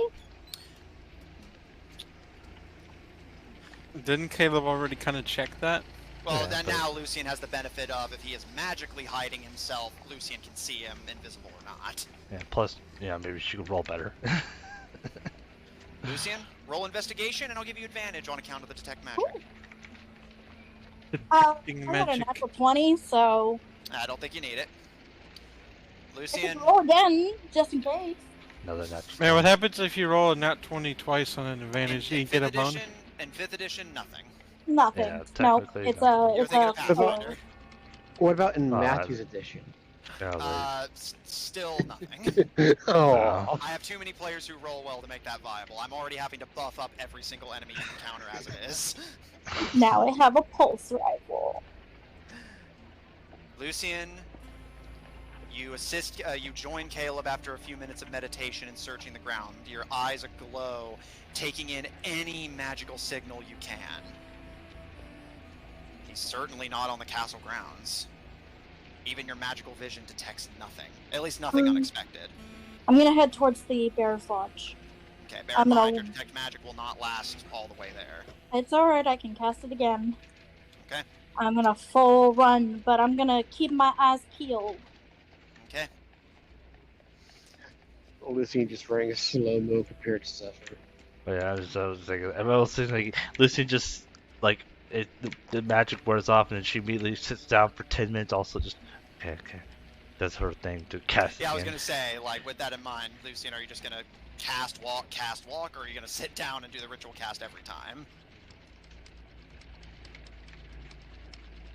Rip Lucian. We'll Sorry, circle back. what? Oh, are you gonna ritual cast it every time, or just cast it with a spell Yeah, slot I so you can. keep I going? can ritual cast as much as I want. Well, yeah, basically, we're just wondering because it's gonna take you 10 minutes to 10 cast minutes it each every time. time. As soon as I get there, I'll just kind of take a gander before recasting it. Okay. I want to In make that sure case- that it's like actually worth my while of casting it. Okay. In that case, Lucian, you start making your way to the Bear's Lodge, and that puts you meeting halfway, as in halfway there. What's with a reinforcement of Oathbreakers, and Zephyr, whose search has not turned up anything, although perhaps changed his suspicions. It Hey, appears guys. your companions have had not much better luck than you and Caleb. No luck, I'm guessing. Yeah, no idea. I'm hunting a beast. Any ideas, Zephyr? Not at the moment. Oh, we should probably regroup with Caleb and try to figure things out. I think we need to see if we can't find him before he maybe leaves the city. If we can. I'm not really worried about Caleb, though.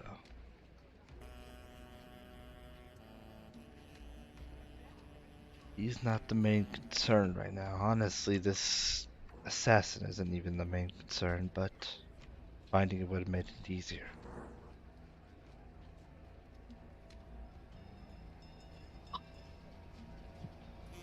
But I'm gonna head to the castle. Alright, Lucian, you gonna continue to the lodge? I'm gonna see what what's his wants to do. What's his castle? He's heading to the castle dungeon to take care of the beast.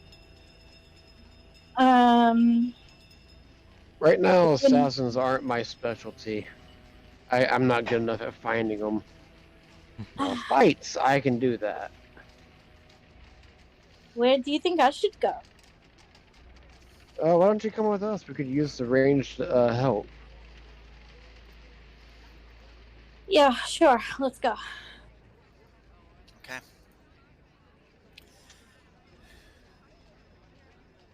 Caleb. I'm guessing I don't find anything searching the entire town. Yeah, did you already roll your investigation? I don't think you had me roll an investigation for that. Okay, yeah, because sometimes I'll ask first and then circle back around to you. So roll investigation.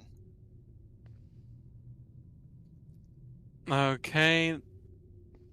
I know I'm gonna need better than that. It's a good roll, but I know I'm gonna need better. Investigation. 18. Caleb, you search Rosewick up, down, sideways, backwards, Looney Tune, higgledy-piggledy, yin and yang, black and white. Nothing. Not a trace. Even the soldiers at the gates, although they do lock it at your request, say have nothing to report in the idea of a black cloaked assassin making a run for it, or even a stealthy run for it. Either he got out unseen, he teleported, or he's still here but just really, really fucking good at not being found. Okay. Whenever Caleb's at the front gate, he's gonna ask the general if he could put together any of our raiding parties and have them go patrol the roads leading out of the city.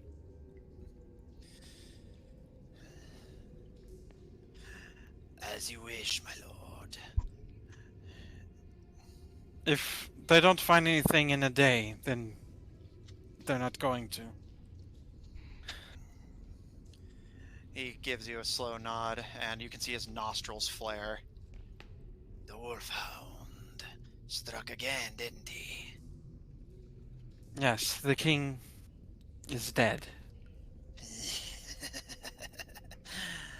Long live the king.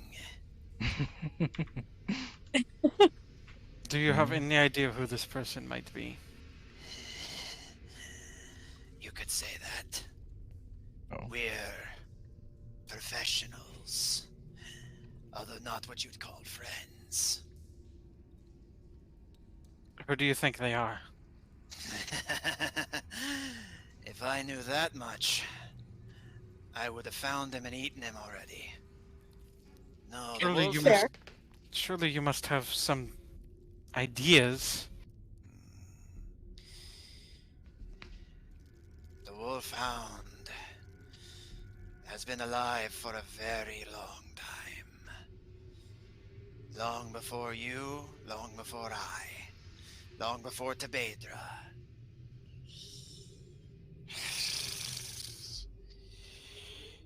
He strikes silently. He cannot be tracked, and he cannot be beaten. The best have tried, and all have failed, myself included.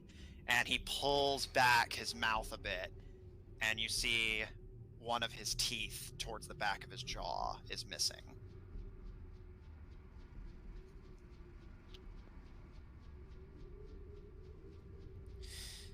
But he has identifiers.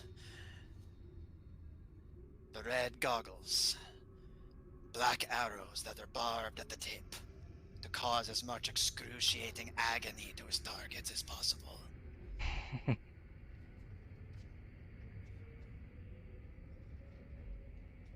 How long? You said the Wolfhound's been around for a long time, longer than a human life, kind of long, or just a while. Longer than 6 lifetimes, boy. So that means either this Wolfhound is... Well, that would narrow things down. It means this Wolfhound is either an elf, or it is not one person. But several people have taken the mantle. He gives a bit of a shrug at that and plants his claws on the ramparts as he looks over, as the enemy army is still... The news is still being delivered that, we're done here. Perhaps. But as long as he's here, more people are going to die. The Wolfhound never leaves without taking a soul with him. Well, he's already taken one. Perhaps more than one. Where's the queen? She...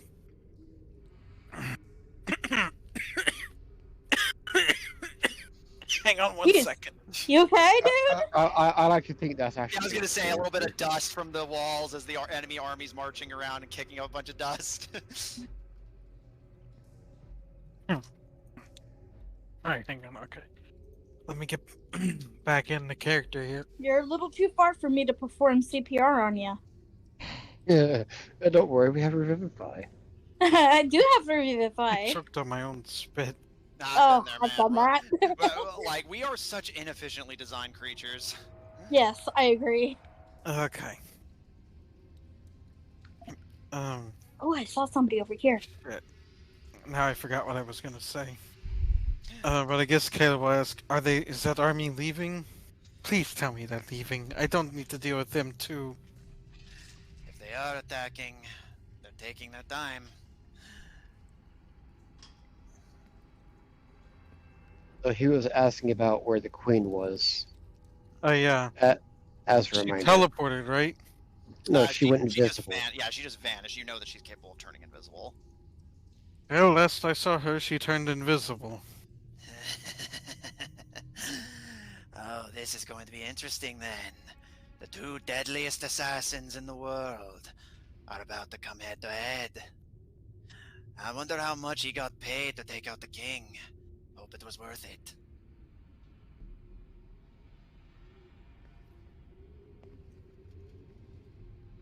What I'm more concerned about is who hired him.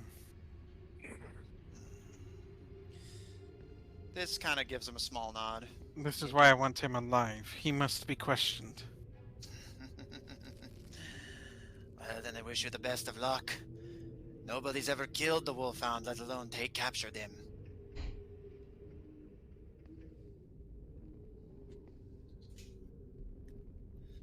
What's the tallest building in Tebadra that you could actually get on top of? Because like obviously, I think the castle has like some spires, but you can't exactly sit on those. Ironically, the very tower the Wolfhound took that shot from is one of the taller structures here. Okay. So he would have like a vantage over all of Tebadra from there? More or less, yeah. Like, you wouldn't have like a super clear view of all of it, but you could certainly see the whole city, yeah? Like he could see if like any commotion started up? Essentially, yeah. Like, basically, the only thing you couldn't see is like if some shit was going down in like a back alley or something. You're not omnipotent, but you do get a good elevated view. Caleb wants to go to the tower and just watch for any sign of trouble. Okay. The three of you... Keen eyes. As the three of you make your way to the castle, Caleb is not far behind you, intending to get up into the tower surrounding the castle and take a look over to Tebadra to see where this killer has gone off to. Meanwhile, Zephyr, What's-His, and Lucian, you make your way to the castle. The guards have completely abandoned their posts, likely to deal with the, monster literally inside the castle right now.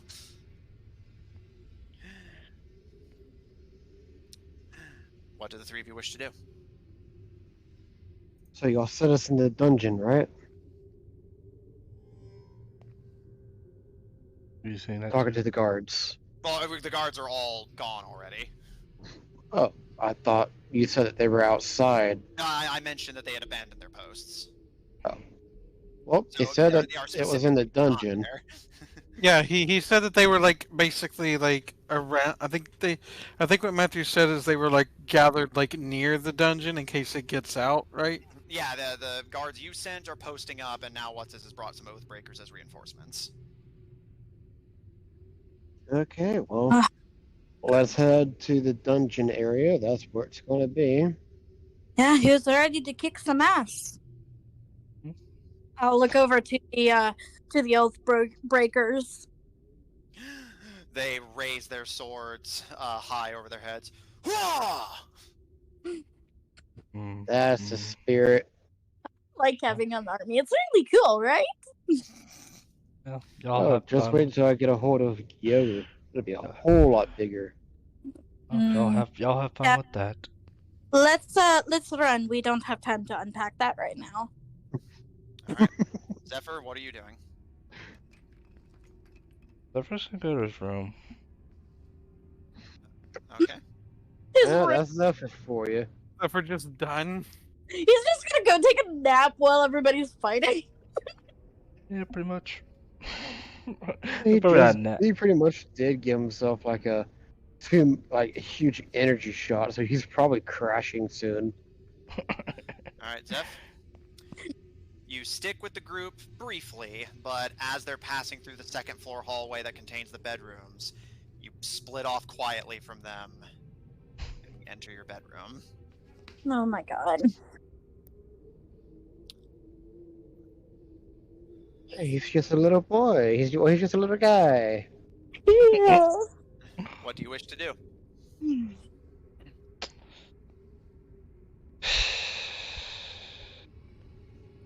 Zephyrs just gonna. He's gonna kind of. Well, actually, wait. I forgot. He's gonna realize you forgot something. Man, Zephyr is off his game. Yeah. He's gonna lay down like shit. Just remembered. Yeah, man, I should have grabbed water before I lay down. Yeah, I should have. Or more importantly, I should have grabbed my chains and left at the castle wall. Oh no! You wanna go back and grab him, bud? Yeah, go grab him. Alright. He gets to his like bedroom door, thinking about his bed, and he's like, "Ah, god damn it!" Zephyr, realizing that you've forgotten something, you groan, get out of your bed, and start making your way back to the walls. Lucian and What's-His. You make your way up the now familiar route to the dungeons, but as you arrive, the staircase has been completely barricaded with furniture, and the doors are shut and barred, and the Tebadran guards are gathered around, keeping a distance with crossbows trained as Caleb ordered. They jolt when they hear someone coming behind them, but relax when they see it's the two of you, along with some reinforcements. And one of them looks to you with a wild, panicked look in his eyes. Glad you made it! These defenses aren't gonna hold it long! No, they won't. I hope you have a plan. Yeah, hit it hard, and hit it fast, and you all stay back and hit it from a distance. Hey, Gil. I mean, What's-His? How big is this area exactly? The hallway itself is about 20 feet wide. The doorway is about 10 feet wide. Okay, so what about where the beast is? When we get inside, I'd like to see how big the room is. They've been in the dungeon before. Yeah, have we been in the? We've been in the dungeon. I would Yeah, so they know should be able to then. remember its dimension Yeah. from memory. Yeah, because of keen mind. The dungeon is about, at least for the, like bit by bit, about 10 feet high on the stairs, 15 feet high in the actual dungeon itself.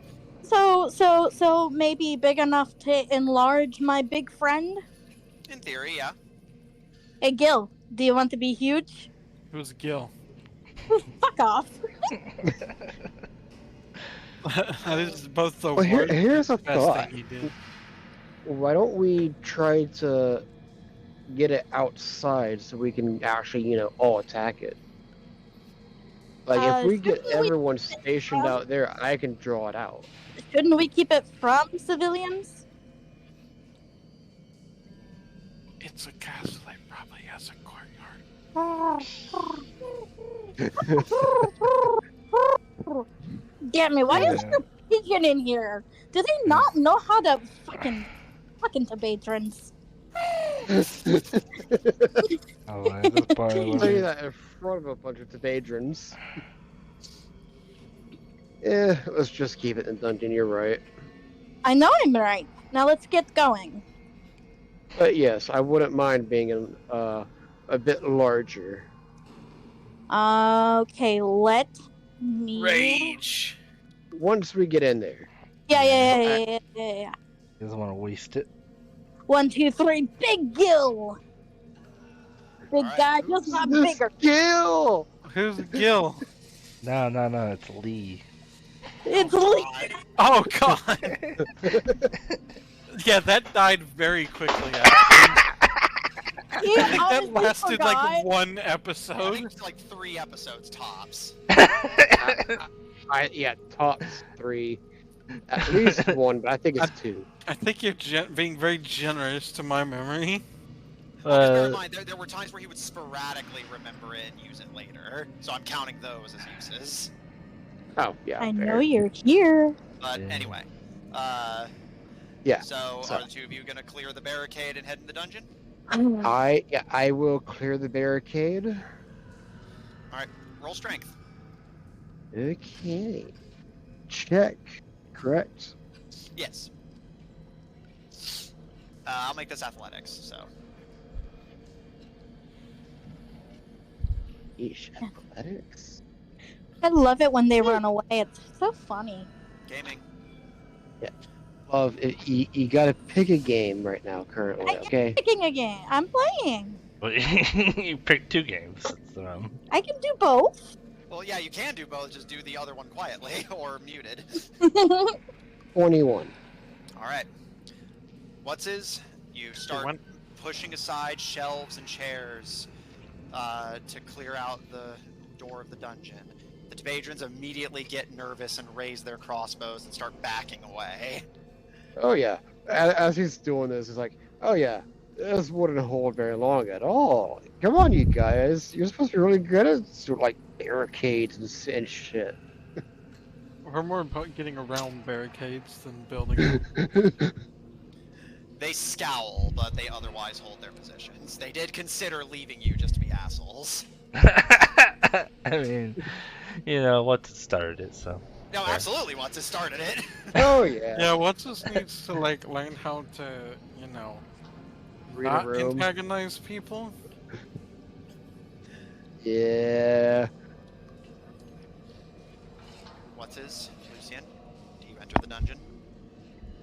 Yeah, let's go. And before we head in, he'll pass Lucian the other. Well, he already passed her one, right? No. No. He passed Zephyr one.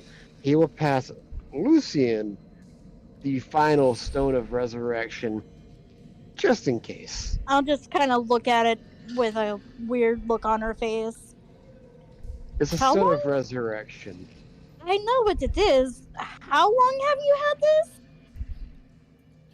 A while. We're gonna it was talk from about the. Yeah, it was from the bag of candies. Just. Let's go. He's like, I'm gonna fight about this, but we've got shit to do. You're gonna fight And- you, motherfucker. I'll take my anger out on somebody else. How, Matthew, do you remember this? Hmm? I will fight you on the side of Oh, the street. yeah, that was an old reference, but yeah. The 2 of you make your way inside. Ugh, I got a bad feeling about who this was. Well, I mean, it's in the dungeon where the thing was. And so. from the sounds of it, it's feral, so it's not been stabilized. Mm-hmm. Which means the hound killed her as a distraction. Well, Or- Dr. Knight was with everyone else getting ready to evacuate. Yeah, Okay. she got the hell out of Dodge and was ready to just leave the city outright the moment things went bad. So it wasn't her. Yeah, Tuco literally saw her packing her shit and leaving like a few minutes before all that went down. So it's not impossible, but it certainly would have been a long con. That said,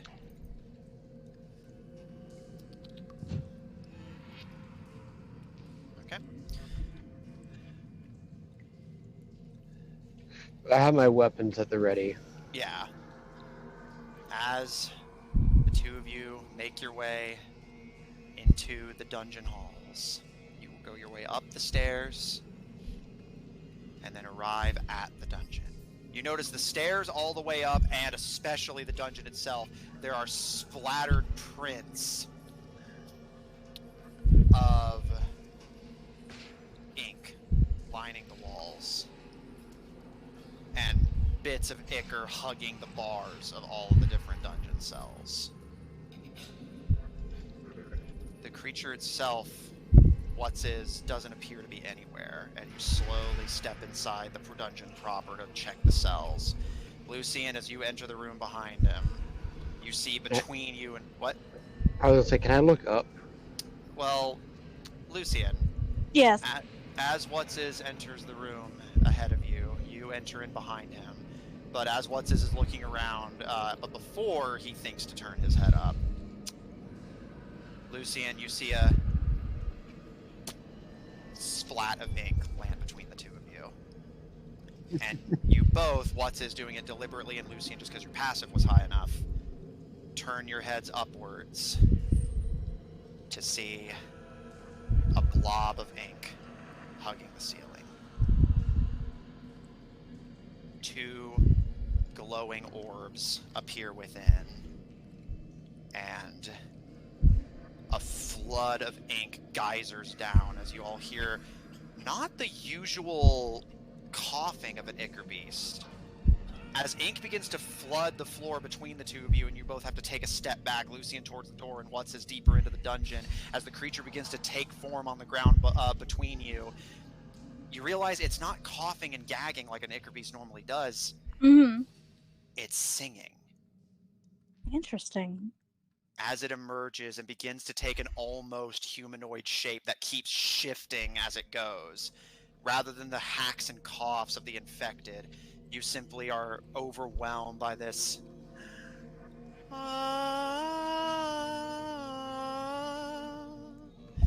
as the glowing orbs change form, and as the head begins to round out, you see that the typical glowing viewpoints of the ichor beast are forming a symbol, which is also new behavior for an ichor beast. Mm-hmm. As on where you estimate the head of this creature to be, you see the visage of a jack-o'-lantern take shape. The same one that is emblazoned upon the Tebadran flag. Mm-hmm. Tebadra's king has taken form. Yeah. Yeah. But all of you roll for initiative. Mother did say that he had a much more powerful soul than most, so yeah. Yeah. This ichor beast is known simply as Tebadra's king. A three-way cross between a heartbroken elvish highwaywoman, the King of Thieves, and a mafioso alchemist. All criminals and all hostile, and all perfectly willing to work together for the sake of killing those who threaten them. Which is y'all.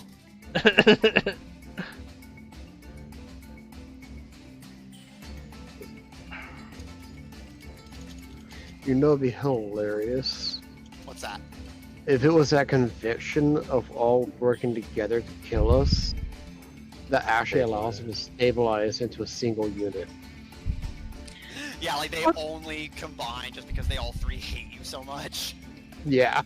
That actually would work if all of them shared an equal hatred, but the king doesn't hate you so much as he thinks you're annoying, and the mafioso never met you, so...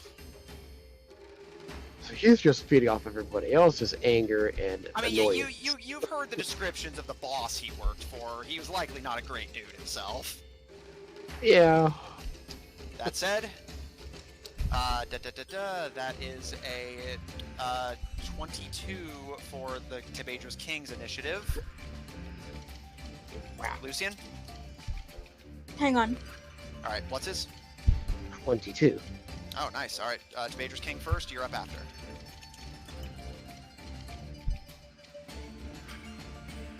Sorry, my phone was about to die and I had to, scramble to find my charger. No worries. Rolling for initiative, right?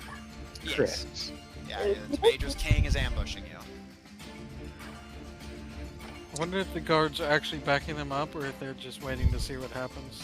Ooh! Probably waiting. Alright. I got a natural 20, so 21. Alright. Oh, so what did you say, Matthew? I was just gonna say, they're Tebadran. Zephyr's got a good grip on it. Zephyr? Yeah, Because he said, yeah, he pointed out like they're Tavadran, so probably gonna hang back and wait. Oh, See how it goes. All right. As long as they don't try to shoot me to get in his favor, I'm happy. To get his favor, like, if I shoot it with the goo god, not kill me. All right. Or the goo king. Tabadra's king is going to. Let's see. What is Tabadra's king gonna do? Good question. What is he going to do? He's going to be a good king and not hurt us. Yeah, no, Yeah, not hurt his loyal subjects. Is that right? Lucian's all like fucking like Jurassic rope, like easy, easy. I'm also thinking something else. What's that? Nah, I'll let y'all find out if it becomes a thing. All right. Shit, I need to put one more spell in my book because I've only got 15 prepared. Tabadra's king is going to use Tabadran Jack-O-Lantern as an effect of the Tabadran Cudgel, the cane that Zephyr Kale's father always carried. Both of you, please make a wisdom saving throw. Some things just don't change with this guy, no matter what form he takes. Sorry, I was looking at my spells. Wisdom saving throw? Yes. Yeah, I've had better. I got a 24. Okay. 16. All right.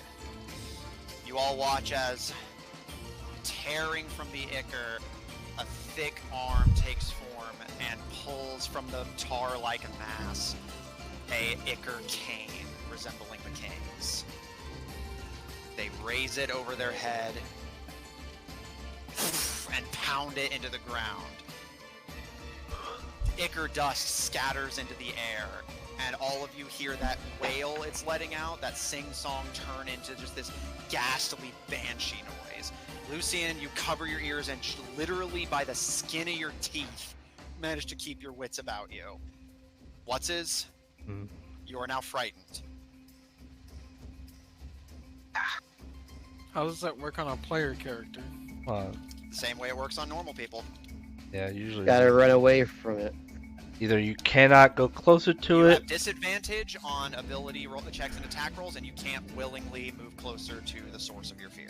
Yeah, and some fear has different abilities. Yeah. So, it's other spells that force it to just straight up run, but here that's not the case.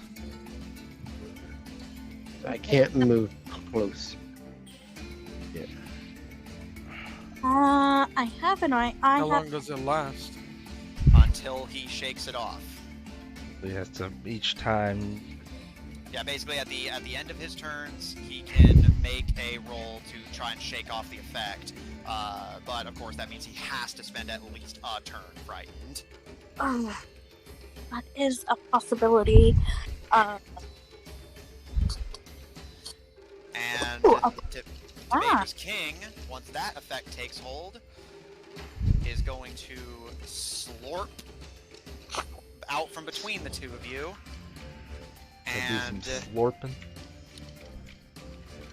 and he is going to use cunning action to try and hide. Oh, Oh, he was in range of us, right? Yeah. Did he disengage? Nope, he can't disengage and hide with the same bonus action. I want to use my Attack reaction attack of opportunity sentinel. Okay. Sentinel! Sentinel! Roll to hit, but remember you have disadvantage. Yeah. So that is a dirty 20. That'll hit. Roll damage, and it cannot move. You're staying where you are, you bastard. Keep it up. Keep it up. I have something that I can do. So that is 13. All right.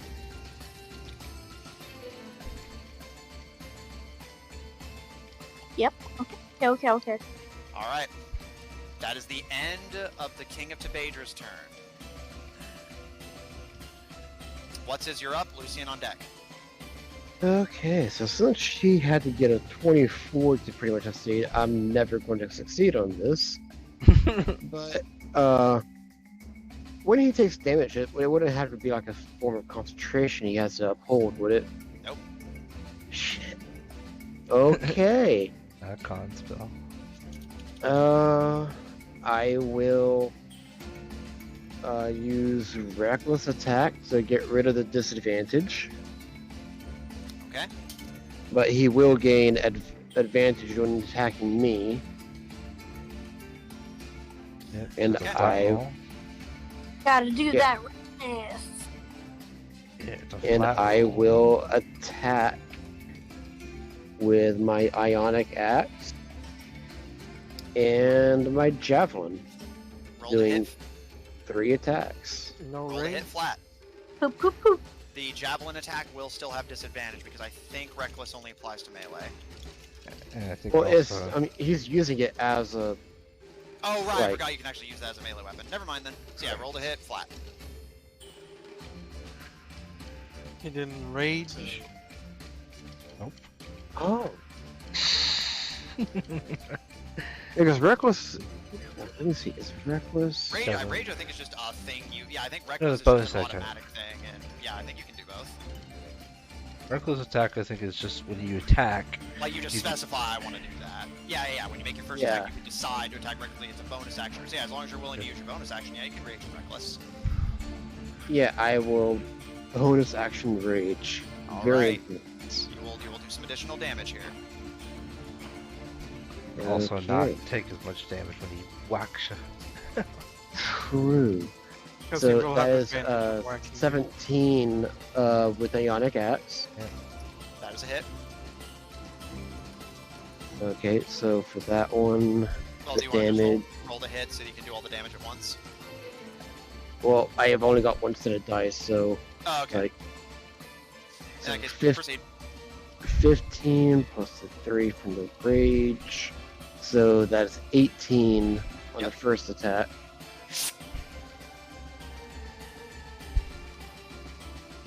Second one with a javelin.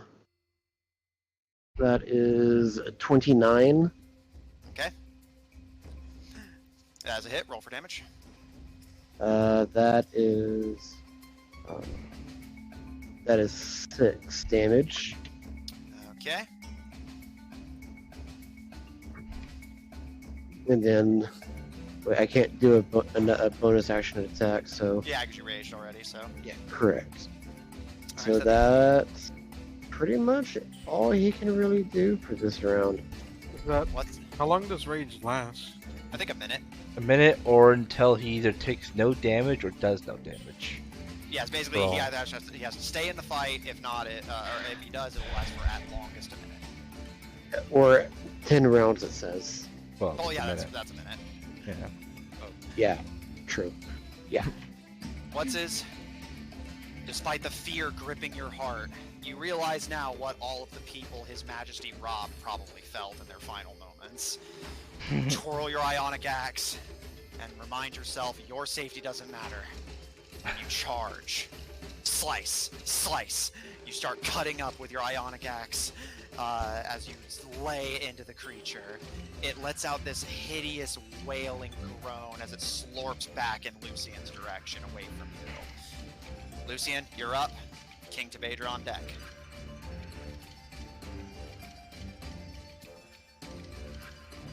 I'm going to pass. I got some real good magics this time because I prepared. I'm gonna cast Guardian of Fate. Oh. Once they do their run, can I have Caleb do something? Yeah, sure. Guardian of Faith. Yeah. Whenever they enter it, they get tapped. Guard occupies that space. Any creature hostile that moves to a space within 10 feet of the Guardian for the first time on a turn moves to a space. Okay, got it. Hey Austin, is there any D&D thing you don't know about? Of course. I only just figured out that apparently from the D&D movie they added the like magical items. I think some other like monsters from the D&D movie, Oh, cool. like Oh. a portal Anything else gun. on your turn, Luce? So I'm gonna have the Guardian of Faith go toward the King of Tebedra, and I'm going to have her deal some damage. Bear in mind, occupies a space. A creature hostile to you that moves to a space succeeds on dex save. It doesn't. You don't command it to go attack. It just defends that area. Okay, Yeah. so it defends the area that we're in. Yes. Well, whatever area you set it to. So basically, if it moves within 10 feet of it, which it literally would have no choice but to if it moves at all, then it'll attack, but it can't go attack on command. Okay, Yeah, and it's like a reaction thing. Essentially, yeah. Think of it as like just a sentry. Hence Um, Guardian. Sentry going up. and for my bonus action, I want to see if I can actually do this.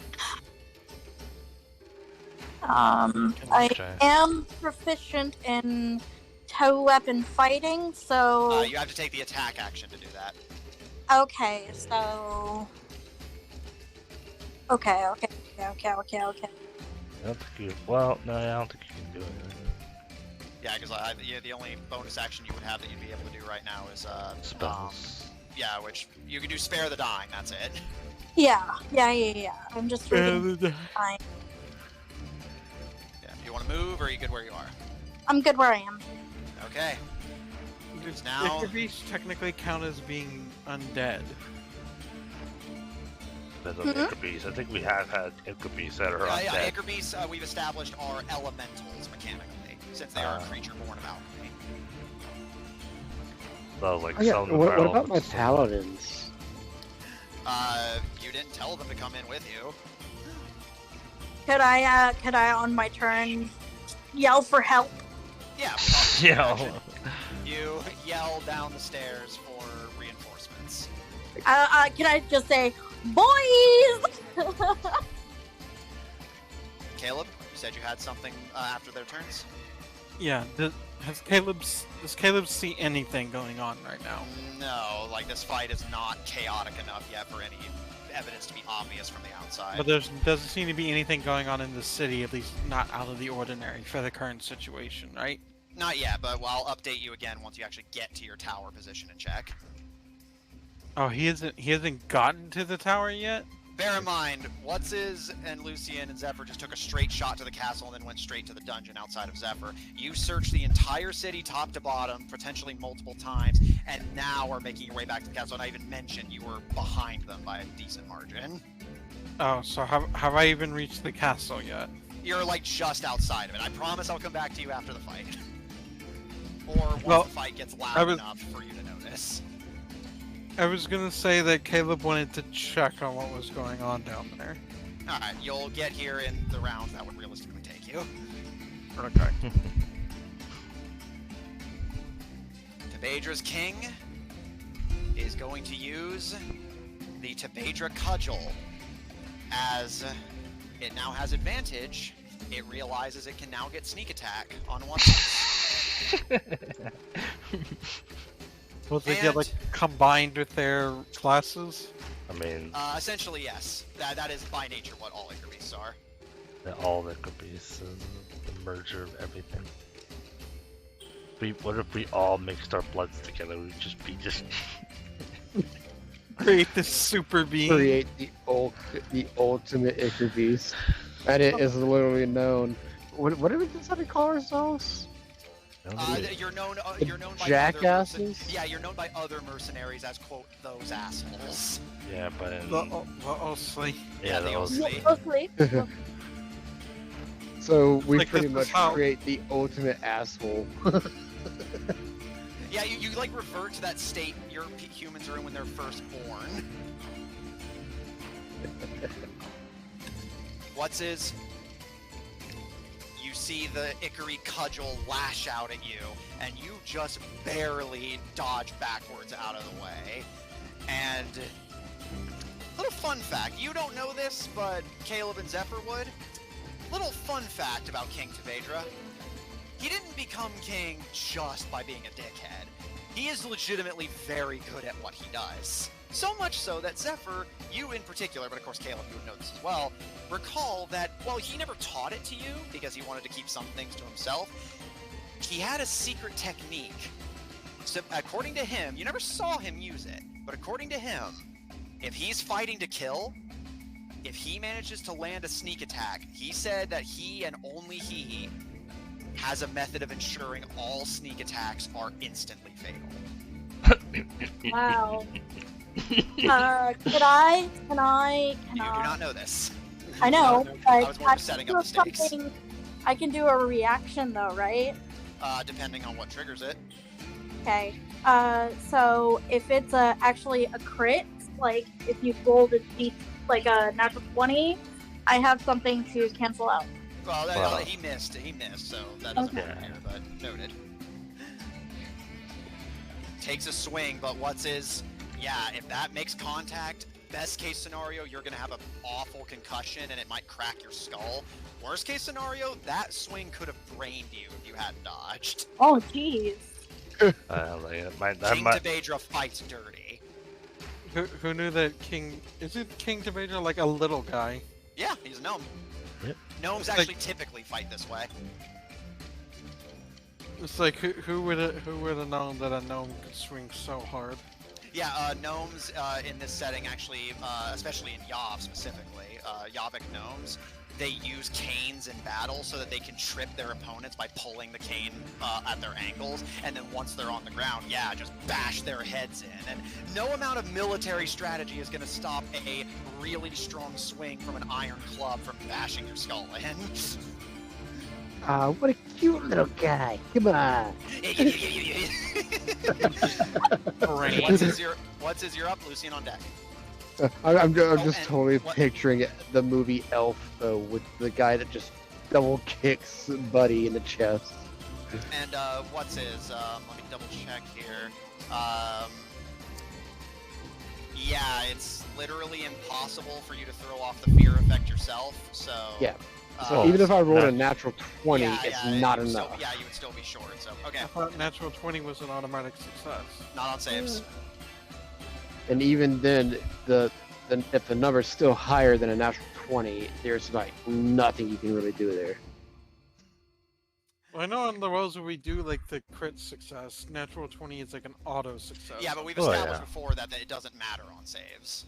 Yeah. Saves and you either succeed, you either save or you don't. Like there's no middle ground. So he literally just doesn't have a high enough modifier to match the DC. Yeah, he just has to either wait it out +1. Get it taken off of him by someone else. I got you, babe. Okay. What's his? You're up. I will give it another shot. You can ask for help, you know. But this time I am not using reckless attack. That was a little too close for my liking. Right. Yeah, if you're curious, he missed you by 2. Oh wow! That was probably a low ball too. Oh yeah, it was. Yeah. Was it a 1? I think I'll give it a 1. Okay, that's a 16. That is just enough. Oof. Hey, at least he doesn't have good AC. Yeah, Ichor beasts in general typically don't. Yeah, rogues don't have. Yeah, it's more about they try to avoid getting hit to begin with and hit harder. Okay, so 15 damage. No, 18. Alright, 18 damage. Rage. Yep. Rage. 18 more damage to the Tebedran King. Second attack. And you're still rolling a disadvantage, right? I am. Just making sure. Another 16. Nope. 14 on that does one. it match beat? Alright, that's a miss. Yeah, me beats, but yeah, he lowballed it, so yep, that's a miss. What's this? Okay. Lash out Third with your ionic attack. axe. Managed to make a that gunshot. was the javelin. Oh, javelin. Alright, so yeah, you managed to lash out with the javelin. It's a gut shot, but then as you pull back and go for a second swing, Tebedra's King kind of rolls back. It's starting to get closer and closer to Lucian, who you can just hear is calling for the reinforcements downstairs. And then my final attack. Wait, is the dungeon up from the ground floor? Yeah. Oh, that's different. Usually the dungeon is below the ground floor. Actually, no, other way around. Dungeons in this time period were commonly in places like this. Oh, I thought they were always like below ground. Nope. Some were, but actually castle dungeons were often in the towers. Because like, that means if someone gets out, they either jump to their death or have to make it past all the guards. Yeah. Anything else? What's this? Yeah, doing a final attack with my bonus action. Roll. And that is, let's see, 19 plus 12, 31. That is a hit. Roll for damage. Wait, it's a shame you don't get anything for overkilling the AC. And that is 12. Okay. You're whittling him down. Anything else on your turn? Free action, yell up. Okay, you lazy people. I didn't pay for y'all to not just sit around and look pretty. Come fight. Alright. He just loves pissing people off, doesn't he? But this was at the paladins that he's Still. paid to come help. Yeah, no, it's more like, it basically, like, it's more, is it impossible for what's this to be polite? At the moment, in a life and death situation where he's frightened of the enemy, yes. Fair. Alright, anything else on your turn? No, he's just, well, can he circle around so he can get himself between Lucian and Icarus without believing its area of attack? Nah, it's right between you and Lucian. You would have to force it out of its area to do that. But you can get next to Lucian if you want. Yeah, I will get in, well, wait, if we've been across from each other, wouldn't I be getting advantage from flanking? Nope. King Tebadra has another. I was actually waiting for somebody to ask that. King Tebadra has another unique ability that's unique to him, and again, he didn't pass this to his children. Although this one he did say he was interested in teaching them. See, in Yav, rogues are a little different than they are in Perugia, which is the stat system you guys are used to because you were fused with Perugian adventurers. Uncanny Dodge in Yav does not do what it does for you. For them, unless you are a higher level rogue, you cannot flank him. And because King Tebadra was a level 20 rogue, that is impossible. Yeah. Yeah, that's a really powerful ability, because if you get to level 20, it's like, yep, you are never flanking. Yeah, King Tebadra is too good at monitoring his surroundings he can fight someone on literally all sides and still fight them all evenly. King Tebadra was a beast when he was in his prime. All it does means that they just don't get an advantage on it. Like, basically having the numbers doesn't always give you like a super advantage. Yeah, especially because a lot of people consider flanking overpowered to begin with. Yeah. Well, in all fairness, he technically is a beast now. Fair. You got me there. I will, yeah, Oh, I will get next to Lucian. Isn't that how the meme goes? Isn't that how the meme goes? No, he's not wrong. Something like that. What's his? Still scared out of your mind, you work your way around the dungeon hall and stand protectively next to Lucian with ionic axe and javelin in hand as Tebadra's king glares down at the two of you, and through the wailing, Oh no, yeah. you managed to actually make out a somewhat cohesive voice. You deserve to die. Yeah, already did that. Your turn. Yeah, it's kind of like the pot calling the kettle black. Lucian, you're up. Monster on deck. What's his afterwards? Okie dokie, so first things first, my guardian does her damage. King didn't move. Is it Yeah, anytime they move, or is it anytime? Moves to a space within 10 feet of the Guardian for the first time on a turn. He has not moved since starting the fight, let alone since the Guardian was summoned. Oh Okay, boy. good. So she's there to make sure that Yeah, he doesn't. can't leave. Yeah. Because he already tried to bolt at one point, just what's his prevented it.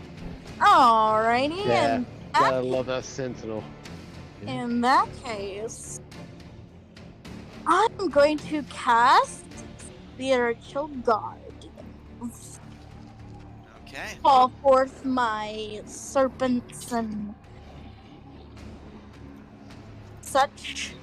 I'm going to take a wild guess here and say that a 4 does not save. It does not. So those cute to you, they look cute. Like they got little kawaii eyes and they're just adorable. But to the king, they are terrifying.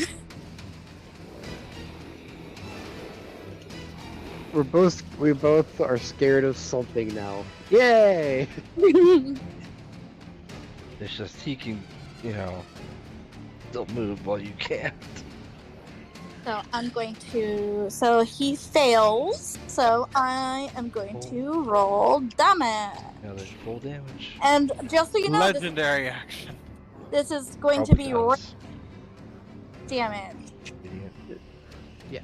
That would Okay. be 21 radiant damage. Alright, he takes 21 radiant damage. And then I don't think I can do anything else on my turn. Okay. Am I allowed to use channel divinity on spells? Let me check. That's an interesting question. Depends on your channel divinity. Path to the grave, curse one creature you can see. What were you hoping to use with it? I don't see anything that would apply to spells. True. You cast it on the creature and it next time it gets hit. Yeah, it's just its own thing. Okay. And it takes an action anyways. Okay, cool. Yep, that's it for me. Alright. King Tebadra. He's lost the element of sneak attack, unfortunately for him. It's a shame, I was looking forward to using that ability. I'm kidding. I'm sure you were. He's not in a great situation right now, but Ichor beasts, especially a three-way one like this, aren't exactly known for their thinking. He's just gonna keep lashing out at What's-His. What's-His does a... actually, no, I know it doesn't, never mind. Takes a swing, that's a miss. You realize that while the creature is frightening, it's more this just kind of aura fright. The creature's mixture is so sloppy. The three of them only united on very basic personality traits. It reminds you of the test subjects you saw in Edict. Almost feral, hardly thinking. Huh. What's-His, you're up. Lucian on deck. I will Ionic Axe, Javelin, then Ionic Axe him again. You know the drill. Yeah, I'm gonna ask him a question. Will you surrender? I have a question for my turn. So. Well, while he's rolling, go ahead. So is this or is this not the king? Well, It it's is 1/3 the partially. king. Yeah, partially. The king's blood is in him. It is. Why do you ask? I might have a stupid idea. Are you gonna try to revive them with resurrection by touching the body? Something like that. Well, let's see how it goes. So 17 damage on the first one. Oh, you already hit? Oh, it was a 29 to hit. Oh, yeah, that is. Yeah, you're good. There's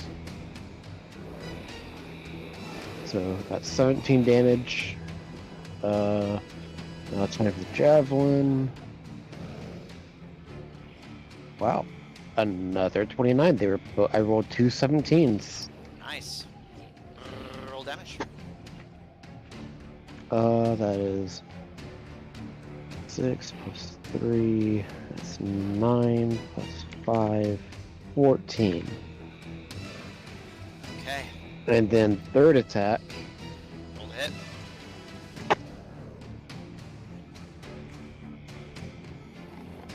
And that was a 6 and a natural 20, but the 6 is actually an 18. That's a hit. Roll damage. And that is 8.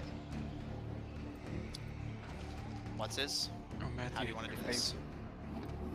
Ooh, I didn't think that was going to come so quickly. Wait, isn't that one of your favorites, Matthew? What's that? In tall grass? Oh, let me check actually.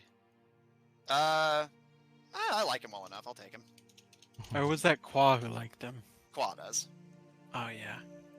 But as Anyways, far as yeah, what's this? how How do do you I wanna want do to do this, Maybe you could trade it to him. I'm going to. The first axe strike is going to go up from towards the throat. It's going to cut his throat, javelin into the stomach, and then the other axe straight through the head. What's his?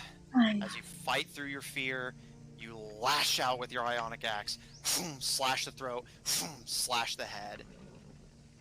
The beast is still. Ichor bubbles out of its wounds. You feel wet hands grasp your shoulders tightly and claw into you. And as the creature begins to calcify and dissolve, you manage to hear through the sing-song and wailing, "You took everything from me." Yeah, I tried to make it better. You kind of took it from But you're- yourself. You're too stubborn. You can give it back. Curse you. I can give it back if you let me. I'm gonna step forward and get closer. Just, I need you to let me do this. And as an action, I would like to take my stabilizer and jab it into the creature. Well, they're already dead, aren't they? Well, they're unconscious. And I'm gonna look at what's this, and I'm just gonna be like, well, I really hope that Dr. Knight can make me another one of these. Well, I will hold the beast still for her to use the injection properly. Alright. Hopefully not with the stuff still stuck in Yeah, them, like, that they just die Is there, instantly. like, is there somewhat of an eyeball that I can jab it into? There are remember the glowing jack-o'-lantern face. Yeah. So I'll just I'll guesstimate where the eyeball would be, and Why does it gotta be the eyeball? That's how It- Dr. Knight did it. It's the Yep. quickest route to the brain. Well, that's not the, I don't know about the quickest route. It's just, Wouldn't the quickest I- route to the brain yeah, be I don't think directly it into does the brain? well, the skull Well, in yeah, the but way. you're working with like a hypodermic needle. Do you want to try and get that through a skull? Yeah, the No, skull. You that have to would break be- the skull. Yeah. Or the needle. Yeah. Lucian, as What's-His holds to Badra's King steady, you ready your stabilizer and jab it into the eye of the creature as it begins to calcify, potentially look. forming a corpse, but with luck, you might have Can gotten I- to it quick enough to make it a cocoon. Can I cast Spare the Dying and then like a healing word just to give them a little bit of healing? No, not the healing word. That will automatically bring it back up. Alright, so Yeah, spare- just do. Can they do spare the dying in this short amount of time?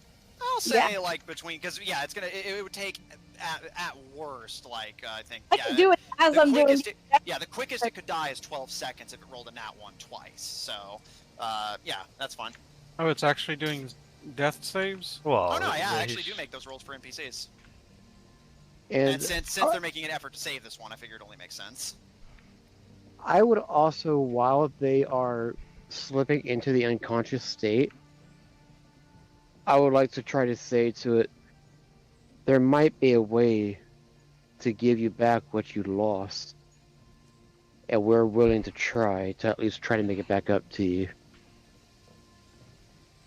As they go unconscious.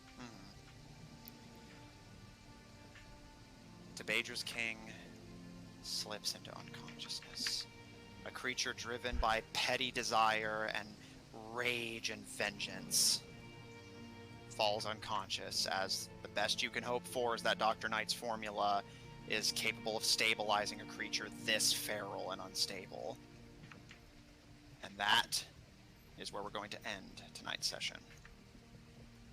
Well, there is a chance. She said as long as it's got a 50% chance of working, it'll succeed. Well, it's 50% compatible. I think that is the most that she's worked with. Yeah, like, so basically, if it's not any worse than that, it's possible. You're getting into theoretical territory now. Dr. Knight has never tested something like this. But that being said, we'll pick this back up next time. As firstly, for getting through the Battle of Rosewick with shockingly more diplomacy than I expected, and for besting Tebadra's king, you all level up. Yay! 2 levels? Nope, just 1. Okay, just making sure. Can't blame me for asking. And we will be playing next week, but next week will be the final session for this arc. No, really? Blind sense. As the enemy army has left, you guys have successfully bailed the rogues' families out of prison, and the king's illness has been treated once, treated twice, going on thrice, potentially. Let's see if it actually fucking sticks this time. Yeah, 3rd time's a charm. But, of that's what course, I've been hoping for. there are still threats abound. The Wolfhound slipped away from all of you completely, getting past all forms of detection, mundane and magical. Caleb's father is nowhere to be found. And, of course, there is now the looming potential. Oh, we just got blind sense. Yep. So I said you have blind, so you can see invisible creatures there. Yeah. Boy, that would have been handy earlier, huh? And Queen We're aware of Wyborn them. insists she had nothing to do with calling the Wolfhound, but as Caleb pointed out, that leaves the question: who hired them? Why are they here? Who are they exactly? And will you be attending Wyborn's ball? Lucian seems to think so. We have I one feel party I've who had says some no. ideas about that. Oh, I've been making Pinterests on different dresses ideas that I have. It's like we have one party member who says no, one party member says yes. Well, we'll have to see. Check out our website at officiald5hub.info. Down for maintenance at the moment, but soon to be resurrected from the grave like a filthy necromancer who just managed to, I guess, medically necromancy? Check out our link in chat to join our official D5 Discord server if you want to hang out with us directly. Support our episodes posted on Apple Podcasts, Pandora, Google Podcasts, and the iHeart Podcast Network, wherever you have to get your podcasts from. For our audio listeners, catch us live on Tuesdays at 7 o'clock Central Daylight Time on twitch.tv/Odd Tornado Productions. Check out Odd Tornado Productions on YouTube to catch up on what you've missed. Check out Odd Tornado Productions official on Tumblr to find links to our other works, including our Human Rogues Twitch channel at twitch.tv/Killer5. That is 5 with a PH, don't get it wrong. And if you enjoy what we do, please support us on Patreon at that link to be posted in chat, on Ko-fi at ko-fi.com/Odd Tornado Productions, and follow us on Twitter.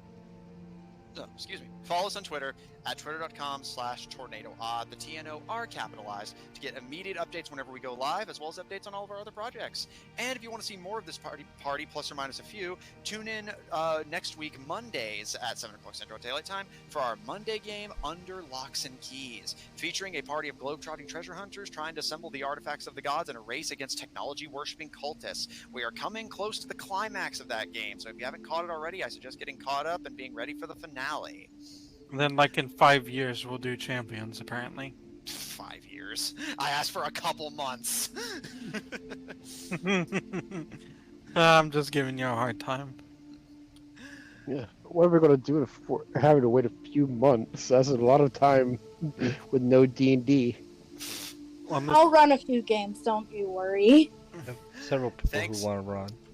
Yeah, thanks everyone at the table so much for playing. Thanks everyone at home so much for watching. And we'll see you all next week.